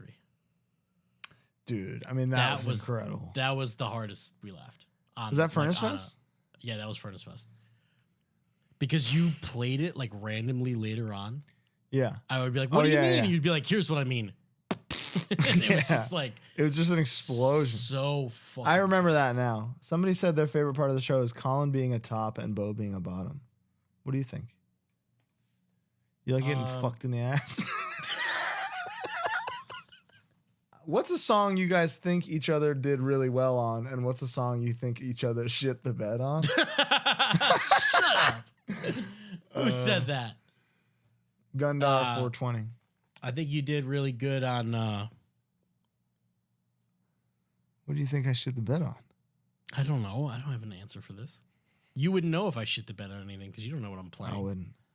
I think you. How do did you so guys good. feel about being the quote unquote old heads for some of us? It's bizarre. It doesn't bother me anymore. I'm a Anymore? bit older than you. You are. Yeah, there was a point in time where I was like, I'm not an old. You know. Yeah. You kind of realized one day. I've been around for so long that I was the youngest kid in the room for so long. Same. You know? And it was like there's some half of that was like, fuck this kid. And half of that was like, no, we have to he is the future, you know? Yeah. So like for example, Riley from Sound and Fury. Yeah. This is pretty funny.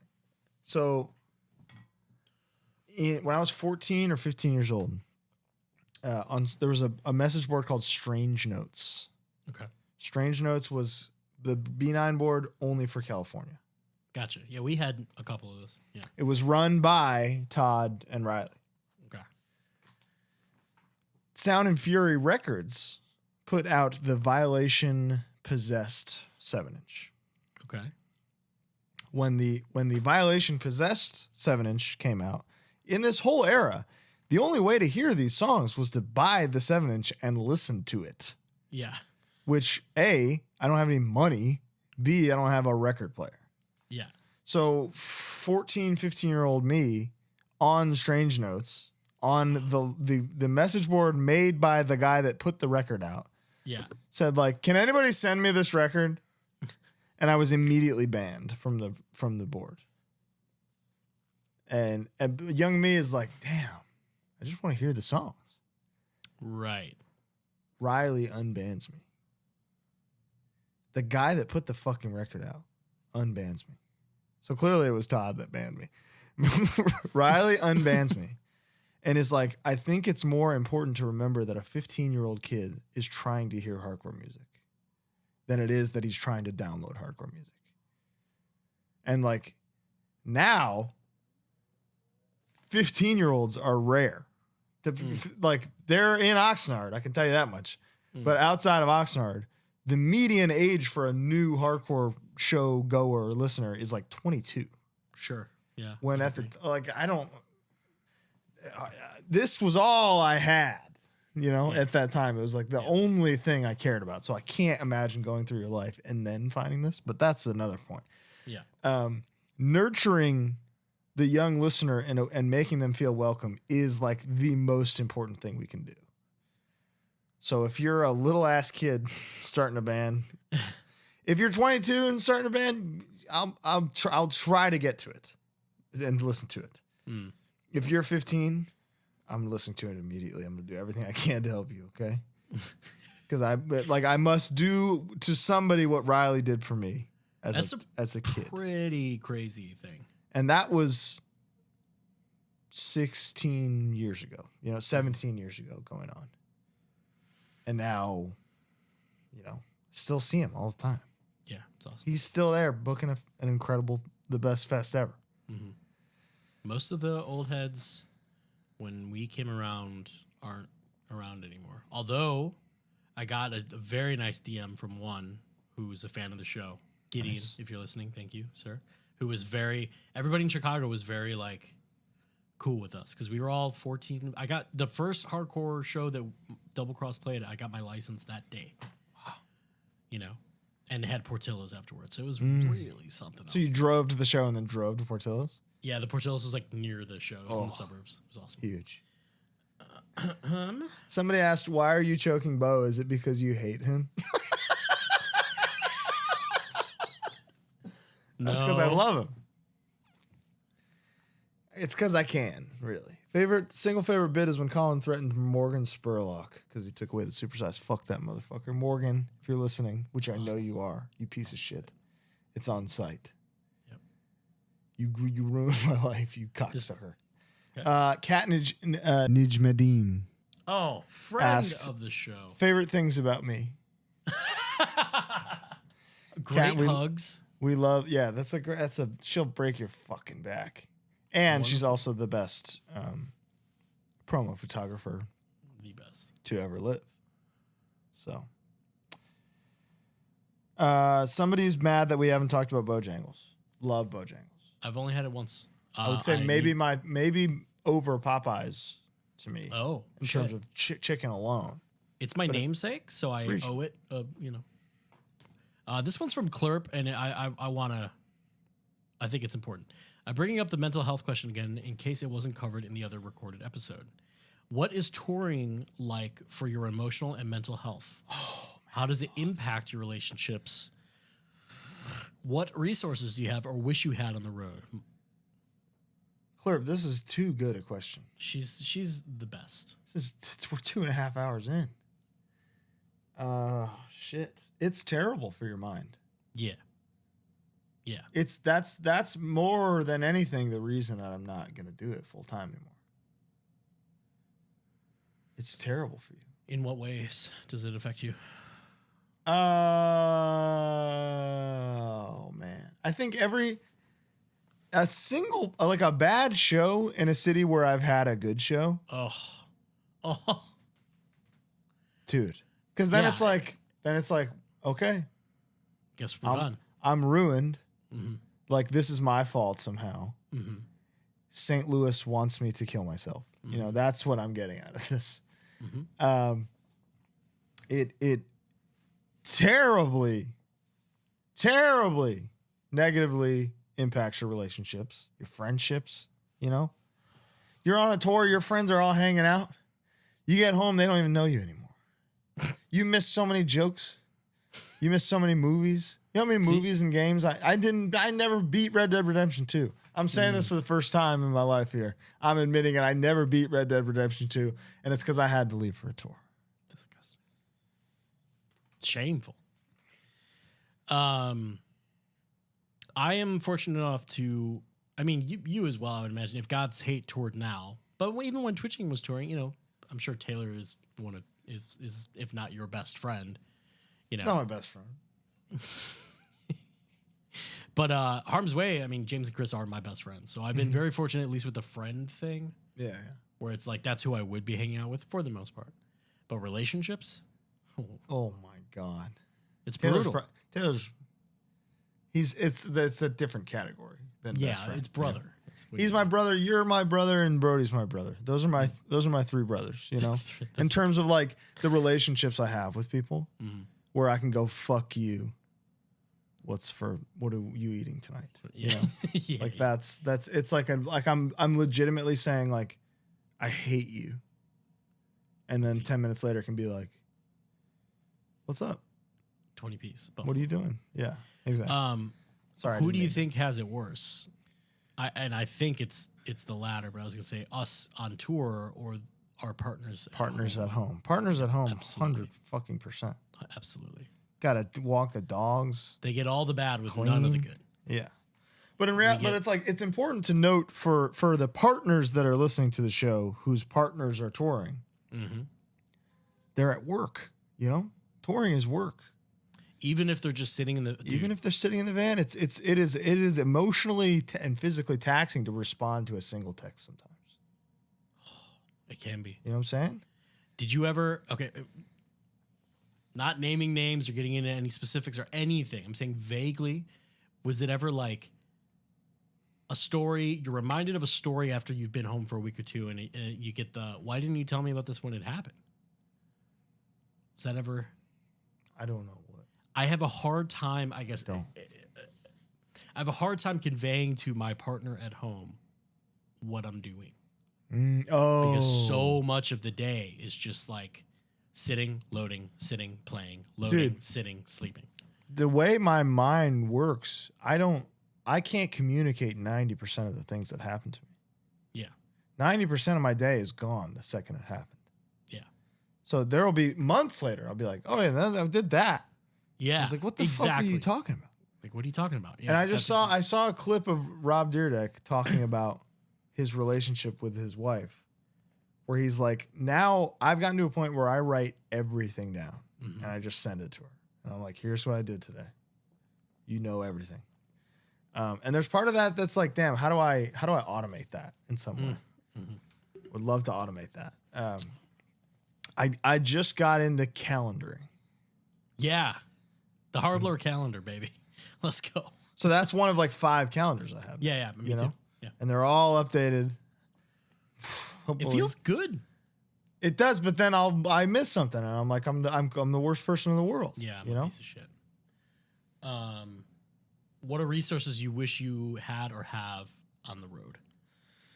I would say, personally speaking, and from what I see of my bandmates and other people in bands who have long-term partners at home and stuff, it just seems to be patience. And that's what I run out of immediately on tour. You do. Waiting for someone to shower, waiting for someone to shit, waiting for someone to get their food, waiting for someone to come load, whatever. I lose my mind waiting for people because I'm a very like, oh, this has to get done. Let's do it right now kind of guy. So that makes me kind of snippy. It does make the world of difference. Like when you're in terms of like your partner at home. Yeah. Oh, getting a little choppy here. In terms of your partner at home being patient with you. Is what like that's one of the most important things that we can ask for in this life. But also it is up to you to be like, hey, I'm gonna call you at this time today because like you're doing a lot. I owe that. And I need expressing one's needs and being like, I need to talk this much today. Totally valid. But just also give me some right now, Lana. We'll be on one of the HardLore trips or something, and I'll text her and I'll be worried. I'll be like, "You good? Like I'm sorry, I'm busy." And she's like, "I don't give a fuck, man. My KD right? I just went 30-4 on shipment, bro. I don't need to talk to you." Yeah, that's it's been huge. She's something. Yeah. What's next? Let's see. This might be a good wrap-up question. There's 50 more. I mean, the Discord is insane. So, if you had to pick one band's discography to give to a friend that does not listen to hardcore, but they're open to it, they're into maybe some entry-level rock, what band would you choose? Because the answer isn't Hatebreed, you know? If they were already into Slayer or something, then it would be Hatebreed. What are they but if into? Let's just vanilla. But they're like, I see these videos and that's really cool. And I don't want them to like it if that's how they think, you know? They're your friend, but just fuck them. Oh my fuck my friend. Fuck you, Dewey bitch. There's like the gatekeeping is good a little bit, you know? Because of course. I think it is important that we're welcoming, of course. Whether or not it's a popular thing to talk about, there are going to be people who are going to try to get into hardcore because of Coachella. Yeah. That we would all be better off not getting involved in hardcore. Absolutely. Which I'm sure Scowl and Knocked Loose would all agree with. That's not like crazy.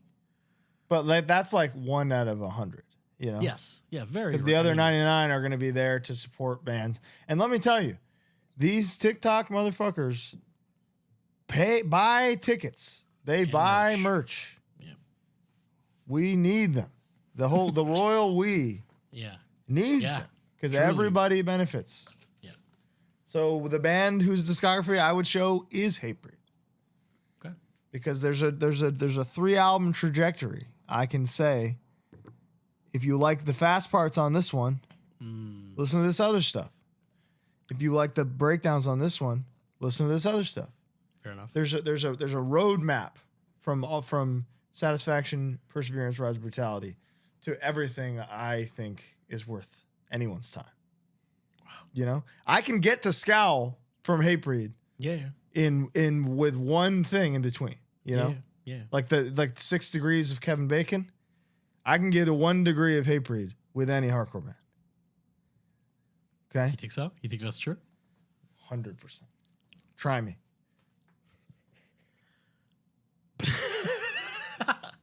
Okay. Mental. Hatebreed is from Connecticut. About 2 hours from Boston. I stand corrected. Come on. What can I say? Yep. Whew. You didn't say I couldn't use I geography. really didn't. I really did not.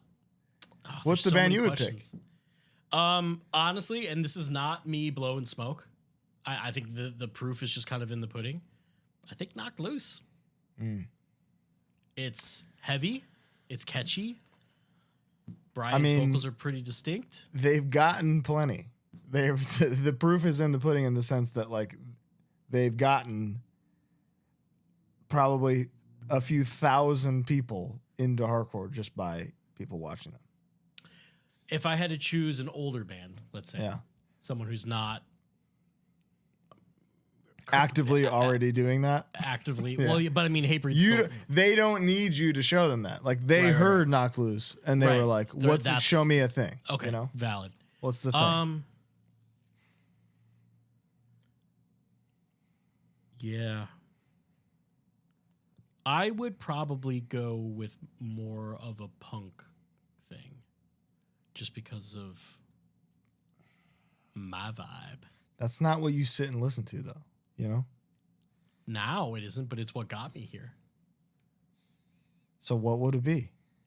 Probably Chromax. Oh, I mean that's still. They still get Apocalypse Now, you know. Yeah, but that's they what I'm still saying. get the hardest. So I mean, I that's would say, a great answer, honestly. Do you like the fast stuff? Okay, here's this record. Do you like the crossover stuff? Here's this record. Do you like the actual kind of heavy, scary? Here's this. You know. Okay. Yeah, no, it's the same ideals, you know. Yes. The same principles exist, except for there's more of the singing, so you can go, oh, if you like this, right, check out Scowl. You know, the Chromax to Scowl pipeline is one beat away. You know, Hatebreed's from Connecticut. Hatebreed, Scowl, Chromax. It's all one thing. Done. What do you say? We got a Why don't billion you scroll more. through and just if one pops out at you, you go, oh man, that's good. Okay. Oh, now they're arguing about pizza. So maybe keep the arguments out of the goddamn. When will HardLore have a fast food collab? Oh. Not soon enough, motherfucker. Yeah, straight up. Colin. This is See? literally this made is for what you. I wanted. Yeah, Master Killer tier video game original soundtrack. Oh my god, Bloodborne, Skyrim. I'm giving the same rules here. Okay. Okay. Same rules I would to Master Killer. Skyrim is an excellent answer. Fools. Roll. Duh. Dun, dun, dun, dun, dun, dun, dun, dun, dun, dun. Roll.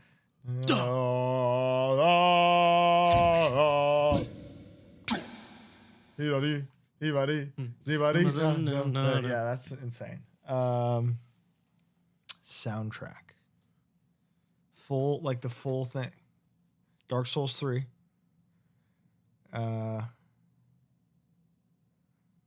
Demon Souls. That's probably it. I feel like I would probably have to throw Red Dead Redemption. Great soundtrack in there. But you don't could you hum part of it right to me right now? No. That's what I'm saying. Touche. I could tell you could pick a boss from Bloodborne and I could tell you how their music goes. Dude, well then Halo. Yeah. No, absolutely. But that's that's a great pick. Which one? Combat Evolved, first one. I think Just 2 is the better. You think that's the better one? Yeah. I just think when you would load up, turn on your Xbox and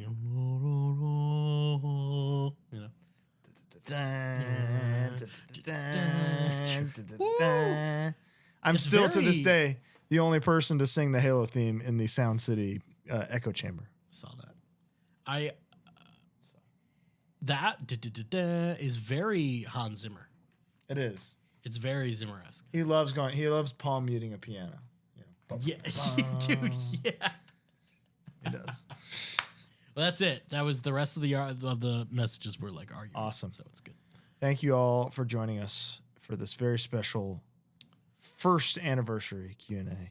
Can you believe it? No, man. 1 year. To this day, I never will. I can't wait for the second year birthday Q&A. We got some fun episodes planned. We got good stuff planned. We got Tied Down coming up. We got Tied Down. We got coming up on the slate in the show. You hear me out? You ready? We got Best Breakdowns Ever Volume 2. Had to do it. We got Lars Fredrickson coming up. Oh, my God. We got Jeremy Boehm, Touche Amore coming up. We got Fury of 5 coming up. It's going to be an incredible month. And Phoenix? Darn Phoenix? We were supposed to have Dying Fetus. They bailed last week, but we might have them still. But either way, Yeah. that's a great month coming. And this is a procedurally generated show where the things are going to happen every week in our lives where You just blew my mind. it is. It really is. There's always going to be more. Oh, we got a real fun one too. The best EPs in 7 inches of all time. That one's great. Best band names of all time. Best band names of all time, ranking artwork of bands' discographies.